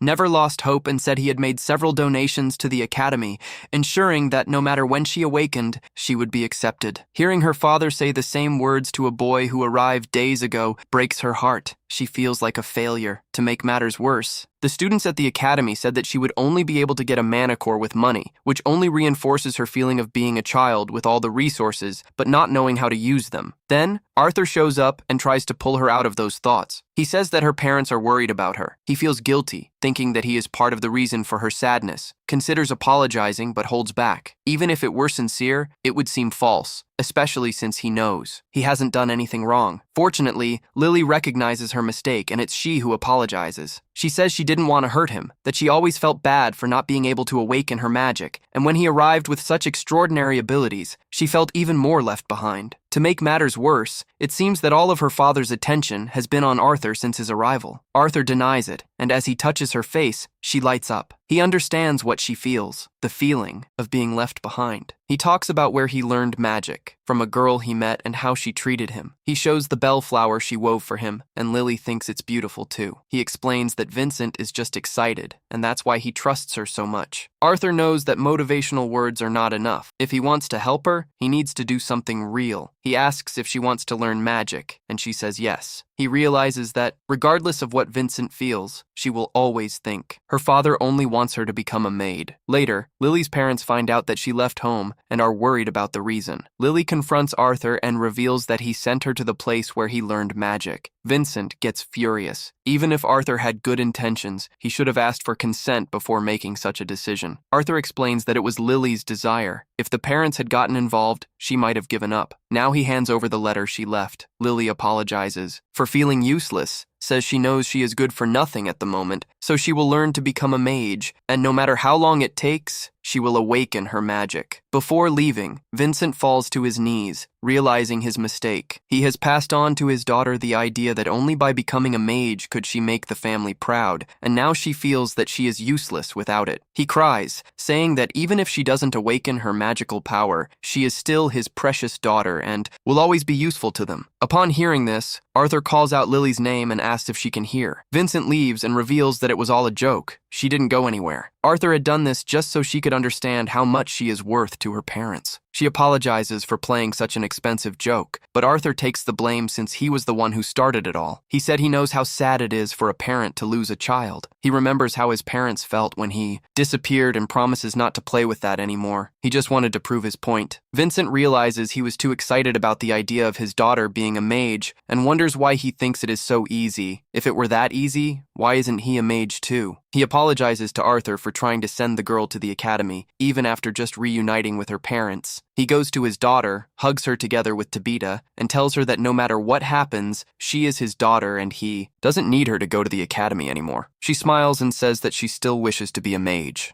and studying there doesn't matter how long it takes. Since the mindset issue has already been resolved, Arthur prepares to help her awaken her magical power. He asks her and her sister to sit down, asking them to take deep breaths, knowing that breathing is one of the fastest ways to connect to magic. He requests them to close their eyes and continue breathing, saying they will soon see shining stars. Just as he predicted, Eleanor reveals that she saw some stars, but they vanished. He understands that this happened because she stopped breathing and asks her to continue. This makes Lily wonder why she isn't seeing anything. He approaches them and gives gentle pats on their backs, trying to connect his mana to theirs. Soon, Lily sees her stars. She says they look like the dome he showed her once. Their parents are very happy and quickly arrange a party to celebrate this moment. During the party, Arthur tells Lily that she will need to practice for about 2 years to get the hang of it, but if she keeps breathing deeply, she will be fine. She is so excited that she asks which element she will be able to use. Our little girl is getting ahead of herself. The two of them laugh enthusiastically. A man enters the town with several attendants. It is believed to be the king. He heard about the auction house, and his only purpose upon hearing is to see what this place is. What does this mean for our Arthur? Arthur finally meets the Helia family auction house. His little sister comments that it looks like a castle, and his mother worries if they will be able to adhere to the nobility's etiquette. Inside the auction, Arthur sees various aristocrats and important adventurers waiting to buy the auction items. Lily and her sister are fascinated by seeing beast cores, while Arthur is interested in a statue. Meanwhile, his father gives instructions to his subordinates to ensure that nothing goes wrong on such an important day. Arthur is shocked by his father's maturity. Vincent then announces that the auction will begin and introduces King Blind Glider and his family. Everyone present at the auction applauds the royal family, which makes Arthur think they are quite popular. The auction starts, and Arthur's father and his adventurer friends are on guard to ensure nothing goes wrong. The first auction item is a sword forged by a renowned craftsman that, when imbued with mana, starts emitting paralysis-inducing lightning. The starting bid is 50 gold coins, and Arthur is impressed to discover that weapons can receive elemental enchantments, deciding to try to do something similar later. The next item catches Arthur's attention: some cement masks. His mother asks if he is interested, but Arthur remembers that they are poor and couldn't buy it anyway, and his mother agrees. Shortly after, Arthur realizes that Silvio is not with him. His mother comments that she was with his sister, so Arthur goes out to look for her. We see Silvio walking along the auction's red carpet when suddenly a mysterious man knocks a staff in front of him. Back at the auction, Vincent presents a lion from the world as the next item, stating that when they grow, they become powerful mana beasts, possibly reaching the ranking. At this moment, the king's son declares that he wants that beast, and the king simply agrees. Vincent announces that the minimum bid for the beast is 100 gold coins, and the audience begins to make its offers rapidly, reaching 500 coins. At that moment, the king offers 1,000 gold coins, and everyone is impressed. Vincent congratulates the king on the purchase and says it is natural that no one can outbid him. He asks if the king will tame the lion to be his mana beast, but the king says that it will be a task for his son, and that whether he will manage to tame the lion or not will depend on his efforts. At that moment, the boy says he will do his best. On the other side of the auction, we see Arthur looking for Sylvie, and when he finds her, he sees a man in a mysterious hood trying to grab her. He interrupts the action and realizes that the man is a conjurer in the service of the king, and that it would be wise not to cause trouble. He apologizes to the conjurer and says that Sylvie is his mana beast. The conjurer asks if she is not an auction item due to being a rare mana beast. Sylvie runs to Arthur, and the conjurer becomes angry. At that moment, Arthur realizes that he will not be able to leave without getting into trouble. The conjurer demands that he let him hear and leaves. Arthur refuses, and the man strikes his staff once more, saying that he has been searching for a mana beast worthy of him for a long time, asserting that a weakling like Arthur cannot exploit the full potential of the beast. He suddenly attacks Arthur, trying to intimidate him, tells Sylvie to make a pact with him and thank him for his kindness. Arthur refuses, and he attacks him again. Arthur turns his back to leave, and the wizard threatens to harm his family for not following the royal family's orders. When Arthur hears this, he loses control and lets his bloodlust slip out. The king senses the threat, and all the windows of the auction begin to shatter with the intensity of Arthur's aura. Vincent falls to his knees, unable to withstand the pressure, and even the king starts to sweat cold in front of that overwhelming bloodlust. Guards arrive to protect the king, who says he is fine and orders them to protect the others. The royal wizard falls to the ground, and Arthur approaches him. At that moment, Arthur realizes he has lost control and calms down. Everyone at the auction is terrified, and Arthur apologizes to Sylvie. At that moment, the king arrives and calls Reynolds, as he is responsible for the security of the place, saying that he failed to capture the intruder. Reynolds apologizes, but the king says that this requires disciplinary action. At that moment, the wizard arrives and says that there wasn't much damage, so they don't need to punish him, but comments that Arthur has a very interesting beast. Arthur realizes that he has fallen into his trap. The king then says that the wizard's name is Sebastian, and that he has been looking for a way to reward him for his services to the royal family for a long time. He asks for Arthur's beast, saying that this would avoid a punishment, but Arthur's father says that he did not participate in any way in the adoption of Sylvie, so he cannot make that decision. It is solely up to his son. The king turns to Arthur and asks what he thinks of his suggestion. Sylvie climbs down from Arthur's shoulder, ready to fight, but Arthur tells her to stay calm because he is the king of that place. He thanks the king for the kind offer, but says that he cannot agree to give Sylvie away, as she is very important to him. However, the king continues to insist, wanting to trade the lion he bought for his son for Sylvie. Arthur denies once again, saying that he has no intention of giving, selling, or trading Sylvie. The king begins to become nervous at having his request refused twice, and in a more threatening tone, says he will ask one last time if he will give up his mana beast. At that moment, Arthur stands up and asks the king how much he will offer. Would you sell your children? The king is startled, and Arthur says he asked 3 times, and each time Arthur refused, and that either he was foolish or his pride prevented him from accepting no as an answer. The wizard finds him insolent and tells the guards to attack. The guards move toward Arthur, but he massacres them with just one blow. The wizard is in shock, but says that his beast is worth it and begins to conjure a spell. He unleashes fire against Arthur, but at that moment time stops. Everyone is frozen, as if they were stone. The only 2 who can move are the wizard and Arthur himself, who awakens his beast mana, leaving the wizard terrified. Arthur tells him to shut up and breaks his leg. He starts screaming and asks why everyone is standing still while he screams in pain. At that moment, Arthur approaches him and says that no one can hear him with enough attention while he is still conscious. The wizard then says that he is not going to get away with hurting someone from the royal family, and at that moment, Arthur loses his patience and displays his dragon aura to the wizard, who pleads for mercy. Soon after, everyone can move again. Arthur faints from expending too much mana. When Arthur wakes up, he realizes he overdid it using Silvio's mana and sits on the bed, commenting that he needs to train more. At that moment, his mother arrives with Silvio and is happy that he woke up. He then asks her what happened after he fainted, and his mother tells him that everyone was in a panic. She tried to use healing magic, but he wouldn't wake up. They took him to the doctor, and the doctor said that, with rest, he would soon wake up. Later, they went to the market to clear their minds, and Arthur saw a hair clip and said he would love it. His mother then bought it for him to give to her, and asked if he wanted to buy something for himself. He was shocked because he thought they wouldn't have money, especially now that his father had probably been fired. But his mother said she has her own job. Apparently, she makes popular creations, even among the nobles, which are sold in all markets. Sabita introduced her to several connections from the auction house. Arthur helps his mother with the shopping, and they return home. At home, a strange man is trying to convince Reynaldo to accept the money, and he says it's not a matter of money, as his son was almost killed. At that moment, Arthur and his mother enter the house and see the adventurers listening behind the door. They ask what happened, and the adventurers tell them not to make a noise. When Arthur enters the room, his father asks how he feels, and he says he is very well. The strange man talks to him, saying that, on behalf of the king, he came to offer apologies in good faith for the little incident that occurred. Arthur imagines it was because of the attack from the guards and the wizard's magic, then realizes they don't want the matter to be publicized. Arthur understands and accepts gratefully. The young man says he is very polite and that the 2 guards who attacked him were fired. Reynolds, still outraged over the attempt to kill a child, complains, but the other young man says this occurred because of Arthur's behavior and his failure in security. Then he falls silent. Arthur says it's all right, as he went too far, and the most important thing is that he is not hurt. He asks about the wizard who had his leg broken, and the man replies that he was dismissed from his position and sent for treatment.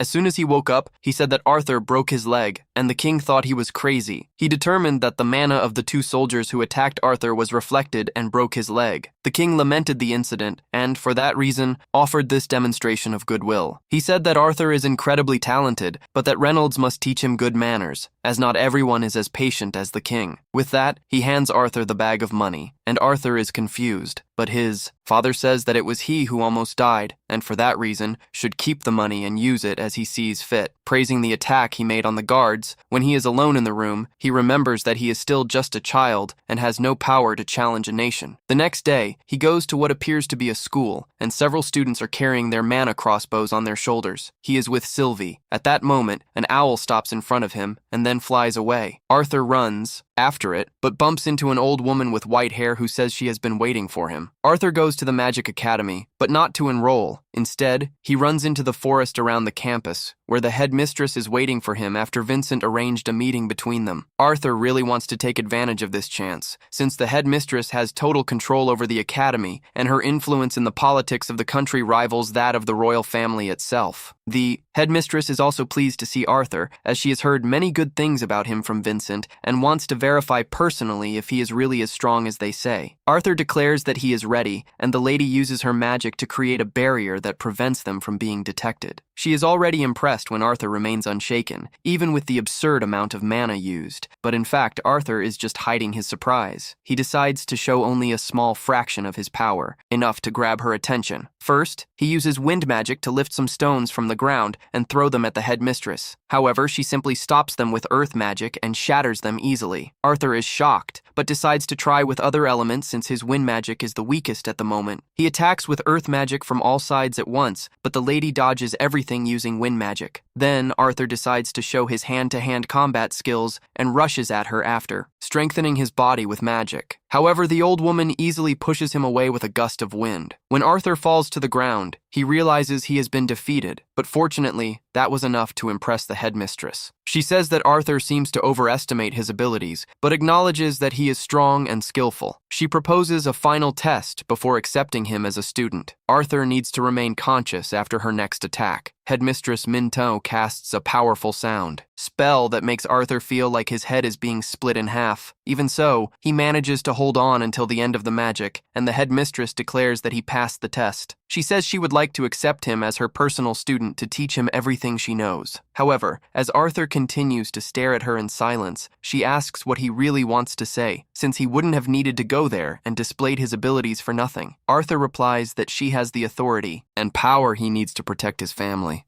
If she can guarantee this for him, then he is willing to join the academy and accept her as a mentor. The director is surprised by his statement and comments that not even the king would make such a one-sided proposal. Arthur says he trusts he is worthy of this agreement and that she is thinking the same. The director, instead of being offended, is pleased with his attitude. Then, Arthur declares that he will only join the academy when he reaches the appropriate age. The lady explains that he will attain the required age in 3 years, and that if he joined now, he could become much stronger. Arthur insists that he wants to live his life and experience the world, since he still has time. Therefore, he intends to spend the next 3 years as an adventurer. The director considers this idea valid, but asks if he has told his parents about it. Arthur replies that he will still talk to them, and she states that if he can convince them, she will accept the agreement. However, things at home turn out to be more complicated than Arthur imagined. His parents learn of his plans to become an adventurer through Vincent, even before he could tell them personally. Alice becomes furious, as she does not want to let her son go after he just returned home. However, Reynaldo understands that every man needs to have an adventure in his life. He says that maybe if Arthur has a guardian by his side all the time, he can leave as an adventurer. But Alice refuses to listen. Arthur ends up convincing her by promising that he will return home every few months, and that if she wants, he can come back more often. Lenore also feels sad about his departure, but Arthur assures her that he will still stay home for some time. Alice wonders why he wants so much to leave for an adventure. Arthur gives diplomatic answers, stating that he wishes to feel the same excitement that his parents felt in their youth. In reality, he just wants to test his powers in combat. Alice accepts the answer, but Reynaldo insists that Arthur needs a guardian to ensure his safety. He then invites all the former members of his group for lunch and asks who would be willing to take care of Arthur. Adam immediately declines, saying that he does not like children and fears that Arthur might kill him in his sleep. Everyone agrees, but thinks that if that happens, it will be Adam's fault. Reynaldo says he cannot pay much for the job at the moment, but his friends reassure him, stating that they want to see Arthur grow. Suddenly, Jasmine, the trainer, volunteers for the task, which shocks Alice, as Jasmine hates being a bodyguard more than anyone. However, she states she will do it for Arthur, and everyone agrees that she will be an excellent choice, as she is an Algin and also knows how to use wind magic. Adam gives his approval as the leader of the group, and everything is resolved. Later that same day, Arthur and his family find Lily meditating alone in the living room, which makes Lenore irritated that she started training without her company. Arthur was satisfied with the results of the training. He just hoped Lenner would not awaken her magic too soon, as that would attract unwanted attention. After that, he went to the auction house to choose a weapon he would use for the test, to join the Adventurer Guild. Vincent told him to browse freely, and Arthur headed to the armory, marveling at the number of weapons available. However, this soon became a problem, as he could not choose any. Most of the swords were two-handed.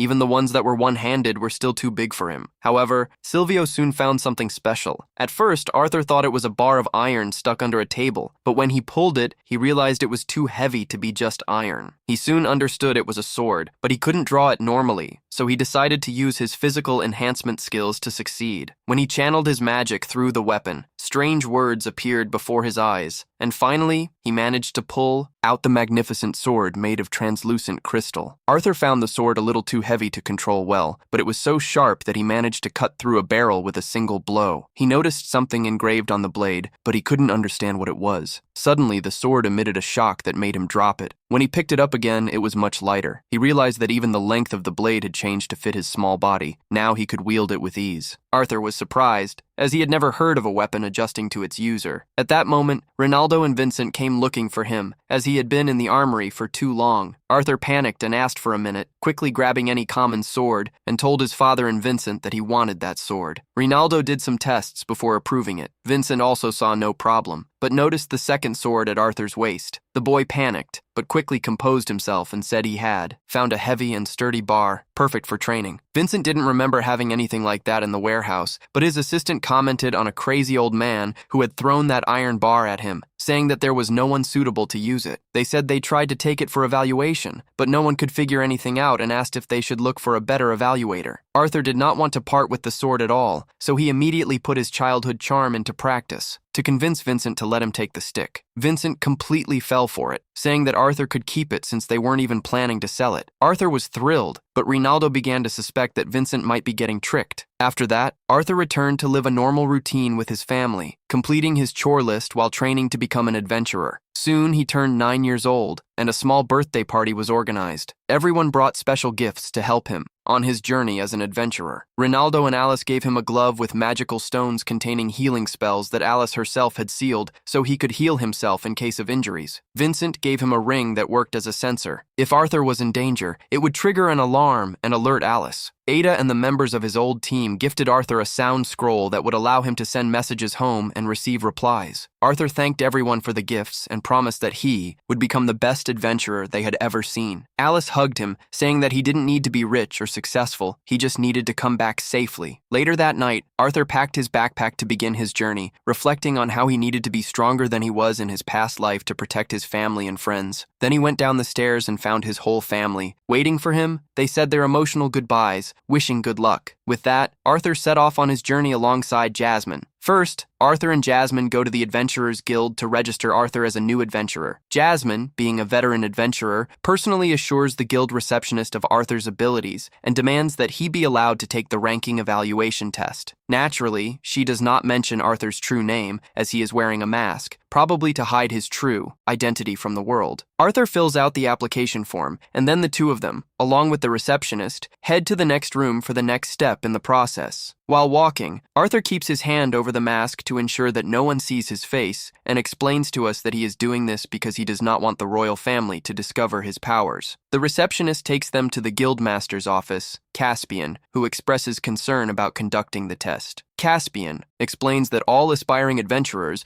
must first take a written test and have their mana core assessed before they can participate in the ranking evaluation. However, since Jasmine, a rank A adventurer from the guild, is making the request, Caspian agrees to make an exception, but whispers something in her ear about Jasmine's father, insinuating that he hopes she will return the favor later. Jasmine does not respond, so Caspian continues with the process and asks Arthur what name he wants to use, since he did not fill in that field on the form. Arthur thinks for a moment and decides he wants to be called Note, seriously, perhaps inspired by Tent Note. Caspian then shakes Arthur's hand and, at that moment, sends a wave of mana through his arm to assess him, confirming that Arthur is indeed strong. Realizing that Jasmine has her reasons for keeping Arthur's identity a secret, Caspian allows them to proceed to the arena. Along the way, Arthur asks Jasmine if she is friends with the Guildmaster, but she responds negatively, saying they are just just acquaintances because her father has strong connections with the guild. Then, Silvio, Arthur's companion, pops out of his backpack, wanting to get some air. Jasmine is surprised to see her, as Silvio no longer looks like just a little kitten. Arthur explains that Silvio has the ability to shapeshift and has now chosen a new form that she likes better, putting aside Silvio's cuteness. They enter the arena, where several newcomers are lining up to take the ranking evaluation test against an instructor. A young conjurer named Diane fights against the evaluator. Although her attack is strong, she has weak defense and ends up receiving rank C, which, according to Jasmine, is already a great result under normal circumstances. Soon after, it's Elijah's turn, but before he can fight, the announcer argues with the evaluators and immediately grants him rank B. The audience is confused, not understanding how someone can receive a ranking without even taking the test. Even so, no explanation is given. For now, the next to be called is Lucas Vix, who, upon seeing the special treatment given to Elijah, demands to be equally exempted from the test and to receive a ranking directly. The procurer presents the arrogant boy as an 11-year-old conjurer specializing in fire magic with a light orange mana core, something very tall for his age. Besides that, he has elf ears, which reminds Arthur of his moments in the elven lands. It turns out that Lucas, impatient with the formalities, summons his fiery guardian to attack the prosecutor. She defends herself using earth magic, raising a large block of stone between them. Lucas then plants his staff in the ground and unleashes a rain of fire over the arena. He smiles, convinced of his own power, but does not realize that he has lost control of the spell, and is about to set the whole arena on fire. Before chaos ensues, the prosecutor intervenes and resolves the situation, but even with the boy's recklessness, she acknowledges his talent for being able to summon such a powerful spell. However, as she prepares to announce his grade, Lucas tries to attack her by surprise in a desperate attempt to win the battle and improve his result. Realizing the danger, Arthur quickly throws his sword and deflects the attack, protecting the prosecutor. With a mere that resolved, the prosecutor gives the verdict. Lucas receives rank D. Knowing that the boy would likely cause more trouble, she uses her earth magic to summon a giant arm that removes him from the arena. Finally, it is Arthur's turn, or rather, note. Jasmine and Sylvie wish him good luck, cheering for him. Arthur descends into the arena, deciding not to hold back and release all of his hidden aura. The guildmaster, Caspian, senses the sudden increase in Arthur's aura and decides to intervene, announcing that he himself will conduct the boy's rank test. Caspian is a dual-ranked magician, undoubtedly the most powerful individual in the country. Even so, Arthur does not feel intimidated and charges into the fight. As their swords clash, the narrative jumps forward in time, and we see Arthur officially receiving his adventurer's letter with rank B. Meanwhile, in Caspian's office, the two examiners demand explanations for why so many children are receiving rank D. Caspian calmly reminds the two about the cultural exchange between the three races that took place 6 months ago, which now allows children of elves and dwarves to register as adventurers. In Lucas's case, he is half elf and should have received rank B, but due to his arrogance, he ended up with rank D. Elijah, on the other hand, is human, but was raised in the dwarf kingdom and had a powerful guarantor who endorsed his ability, which is why he received his rank without needing to go through tests. As for Arthur, or note, Caspian admits he has no idea who the boy really is. The only reason he received special treatment was because of Jasmine, who belongs to the family of the most powerful fire mages in the kingdom. One examiner even speculates that this is the reason Arthur can use such powerful fire magic. Caspian, however, is more intrigued by the boy's sword technique, noting that his movements lack some fluidity, as if his body has not yet adapted to his growth. Still, Arthur gave the guild master a run for his money, and for that reason, Caspian believes that if this masked boy is not carefully guided, he could become a terrifying threat in the future. Caspian finds himself lost in thought, surprised by the number of unexpected events of that day. Although not worried, he knows there is much to think about. Jasmine calls him back to reality.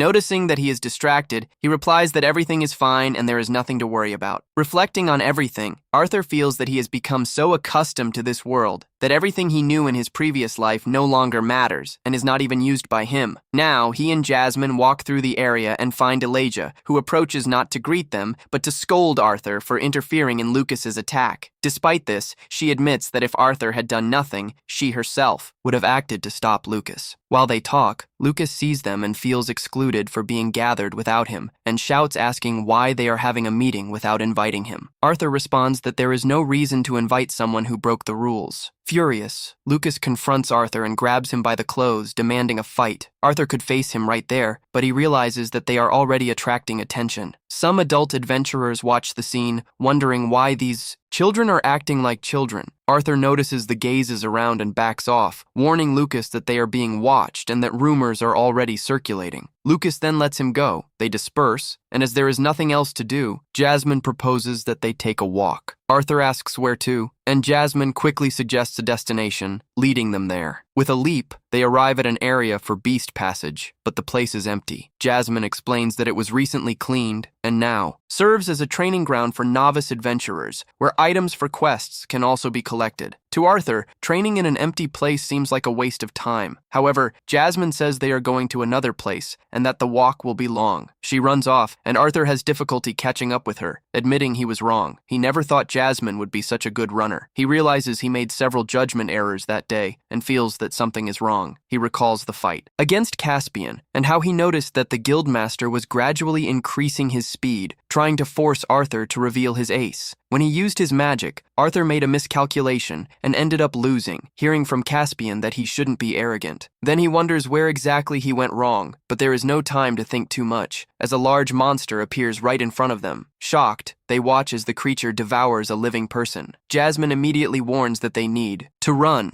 This was not part of the plan. As they flee, she realizes that the monster had been captured alive by some adventurers, but managed to escape during transport and attacked everyone. Since the creature does not even belong to that region, Jasmine does not want to face it there and continues running. Unfortunately, the monster catches up to them and now plans to use them as a meal. Jasmine tells Arthur to run while she stays to face the beast. With 2 swords in hand, she attacks the monster, trying to surprise it by jumping and striking from above. However, it is she who ends up being surprised by a direct attack. The creature turns toward her, trying to eat her alive. Arthur, in desperation, screams her name and leaps to rescue her, carrying her in his arms away from danger. As soon as they land, all the injured adventurers look at them, trying to understand how strong they really are. Arthur gets ready to join the fight too, but then he hears a voice saying, "Not yet." The voice warns him that he needs to get it right this time. Jasmine, he has made mistakes and does not want to make another one. Jasmine watches and calls his name. It is then that Arthur jumps against an advancing monster, wielding his sword firmly. He delivers a series of blows until he defeats the creature. Relieved, he sighs, feeling that finally he is done. The guild arrives to rescue the injured adventurers, and Jasmine confirms that this time he got it right. She comments that he seemed calmer in this fight than in the previous one, but says that perhaps it was not her place to evaluate that. Sitting together, she starts to share more about herself, revealing that she became an adventurer to escape her family. Jasmine belongs to the Flamesfort family, known for producing several powerful fire element mages. When she discovered that the healing element her family used was the strongest, she was ecstatic. She awakened to magic very early, long before her siblings, which led her parents to have high expectations for her. However, upon realizing that she could not use the fire element, they deemed her useless. Hearing this, Arthur fills with rage, stands up, and shouts that no element is superior to another. What matters is how one uses the element they have. Jasmine laughs at his reaction, asking why he is so upset. Arthur then realizes that it touched him because he too was called useless in his past life and cannot stand to see someone else going through that. Jasmine continues saying that what he did today, she has also done with the members of the Twin Horn group. They constantly regretted, saying she needed to learn to work in a team, but she acknowledges that everything she is today she owes to them. They corrected her, helped her grow, treated her, and trained her. She asks what Arthur thinks about that, but he does not respond. Jasmine eventually falls asleep, and he stays there, watching her, thinking about himself. Could he also change like her? He cannot say. He thinks about the things that have changed since he arrived in that world. His parents'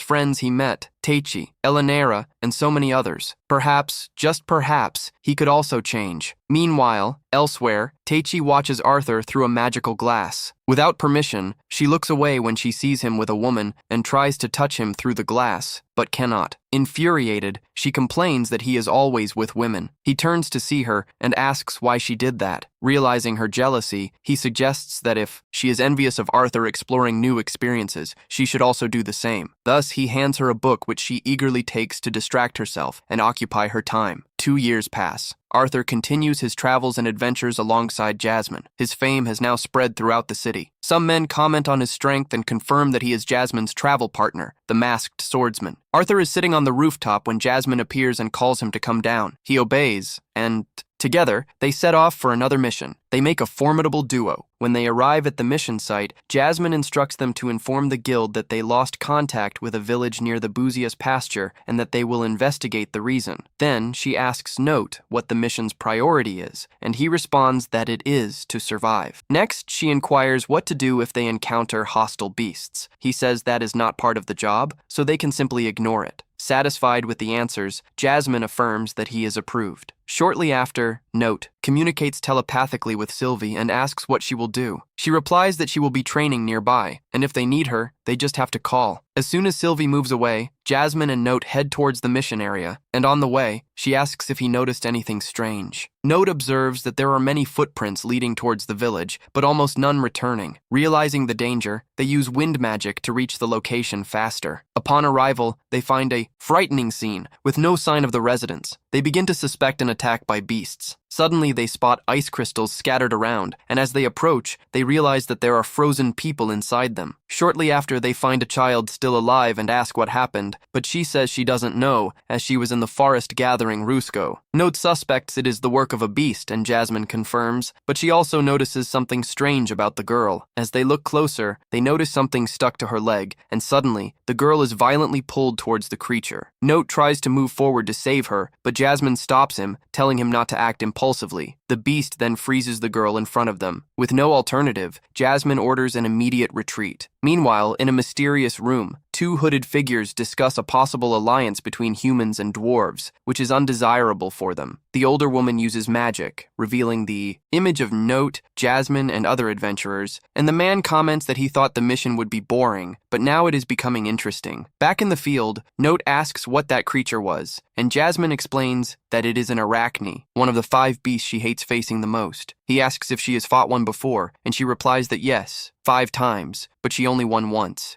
revealing that in their only victory, all the team members were present, including Alice, and that they only won because of her. Jasmine then explains that only emitters can remove the curse from a spider. Other than that, the only way to break it is by defeating the creature. Moreover, they have extremely high resistance, are little affected by magic, have a hard body that repels swords, and hate the sun, preferring the deeper parts of dungeons. After this, Jasmine looks at Arthur and says she has taught him everything she could about being an adventurer, and asks what they should do now. Arthur replies that the best option is to retreat, inform the guild, and come back prepared to save the village. Jasmine agrees, but suddenly the spider appears behind them. It launches a direct attack at Arthur, and Jasmine jumps in front to protect him. However, she ends up getting frozen in the process.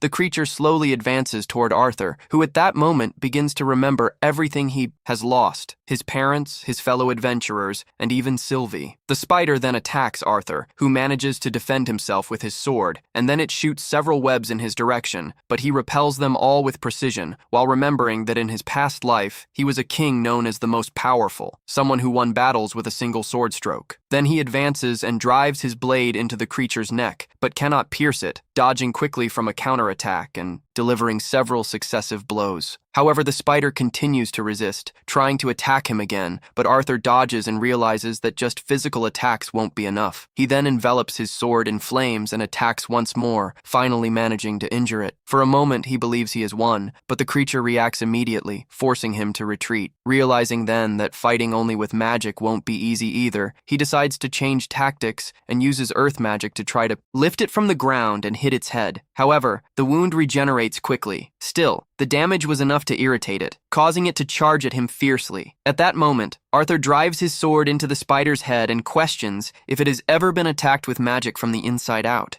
Releasing a powerful lightning attack through the blade, the creature falls into despair and tries to flee, but Arthur plunges his second sword into it and further increases the power of the lightning, finally managing to defeat it, or at least that's what he thinks. As before dying, the spider uses its power to freeze him, but Arthur activates his crossbow skill, stopping time for a moment, and delivers multiple consecutive blows until he tears off the creature's head, ending the battle. After that exhaustion hits him hard. He realizes that, despite perfectly recalling the sword techniques from when he was the strongest king, his current body cannot keep up. Falling to the ground, he understands that he needs to train more. At that moment, Silvio runs to him, worried, and asks if he is okay. He replies that he is now. Then she wishes him good luck and, when asking with what, points behind him, where Jasmine appears clearly irritated. Arthur apologizes for not following the plan and for fighting the spider, saying he was carried away by the emotion of the moment. Jasmine responds that since he acknowledges the mistake, it's all right, and even congratulates him for having defeated the creature alone. But Arthur states that he is still far from the power he wants to achieve, as he needs to protect those he loves, and believes that by becoming stronger, he will be able to protect the important people to him. Jasmine agrees, but warns that he cannot put himself in danger, as Alice and her family would be devastated if something happened to him. Therefore, he should not act recklessly. However, Arthur responds that this is impossible, as she is also someone very important to him, leaving Jasmine embarrassed. She comments that his charm is getting better and thanks him for saving her. Then Arthur remembers that they need to remove the mana core from the spider, but when they look, they realize that Silvio is already devouring it. At the same time, the villagers return to normal. Later that night at the guild, one of the adventurers is impressed to learn that they defeated an arachnid, but Note says it was just luck. Luca is suspicious and questions whether it was really an arachnid, as these creatures live in the depths of dungeons and rarely appear on the surface. Then, Note asks what he needs to believe, and Lucas asks to see the core, but Note responds that he couldn't recover it, suggesting that they may have confused it with a giant spider. Then Note reveals the head of the spider, leaving everyone in shock. Still, Lucas, unwilling to admit it, claims that creature wouldn't stand a chance against him either. Note sarcastically says he'll ask for his help next time, causing the elf to leave. Shortly after, Jasmine says it's time to leave, and when they ask where they will go, Note replies that they will return for a while to the city they came from. Next, we see Arthur returning home, being hugged by Eleanor. His parents ask him to tell about his adventures, and he says he defeated a spider. His father is impressed, while his mother scolds him for putting himself in danger. His father recalls that the entire group had difficulty defeating one of those creatures even once, and nearly died in the other attempts. He then asks how Arthur managed to defeat it, and he explains that, since it is extremely resilient, he concentrated all the attacks on a single point. He used magic from the inside out. Then his mother makes everyone kneel and reminds them of the promise not to put themselves in danger. Still, they forgive him. Alice comments that they should have run away since arachnids are among the 5 strongest and hardest creatures to face. Note tries to explain that Jasmine was not at fault for what happened since Arthur made the decision to fight alone, and because of that, they both apologize. Then Alice responds, reminding him that when he decided to become an adventurer, he promised not to do anything reckless, and that Jasmine would ensure he learned everything correctly, saying this was the only reason she allowed him to follow that path. But still, he ended up facing something extremely dangerous. His father then emphasizes that next time, he must obey Jasmine's instructions. Arthur agrees, acknowledging his mistake. Then Note asks about the spider, and Jasmine replies that she has already informed the guild and that they will investigate the situation. He thanks her and says he will inform Eleanor and the others to be careful. Then Note asks Alice to calm down, saying that despite Arthur doing something dangerous, he managed to come back alive. That is already a reason to celebrate. Later outside, we see Arthur and Jasmine training. He comments that he ended up getting a huge scolding, and Jasmine replies that the one who is truly scary is Alice. Arthur agrees and says that next time they need to avoid upsetting her. Shortly after, they start a sword training session without using magic. The speed of both is so absurd that it leaves their parents completely shocked as they watch. While fighting, Arthur thinks to himself that he still needs more power to protect those he loves. When the training ends, he gets distracted. Sylvie notices and asks what is happening. Arthur replies that he just remembered someone, and, in his thoughts, reflects that this person was like the wind, wondering what she was doing at that moment. And then, the scene shifts, showing Tercia running desperately from a huge rock that is rolling towards her. She manages to leap at the last moment before being crushed and complains that no one warned her that it would be this insane. And it is. Exactly at this moment that the episode comes to an end. If you watched until here, comment spider to show that you made it to the end.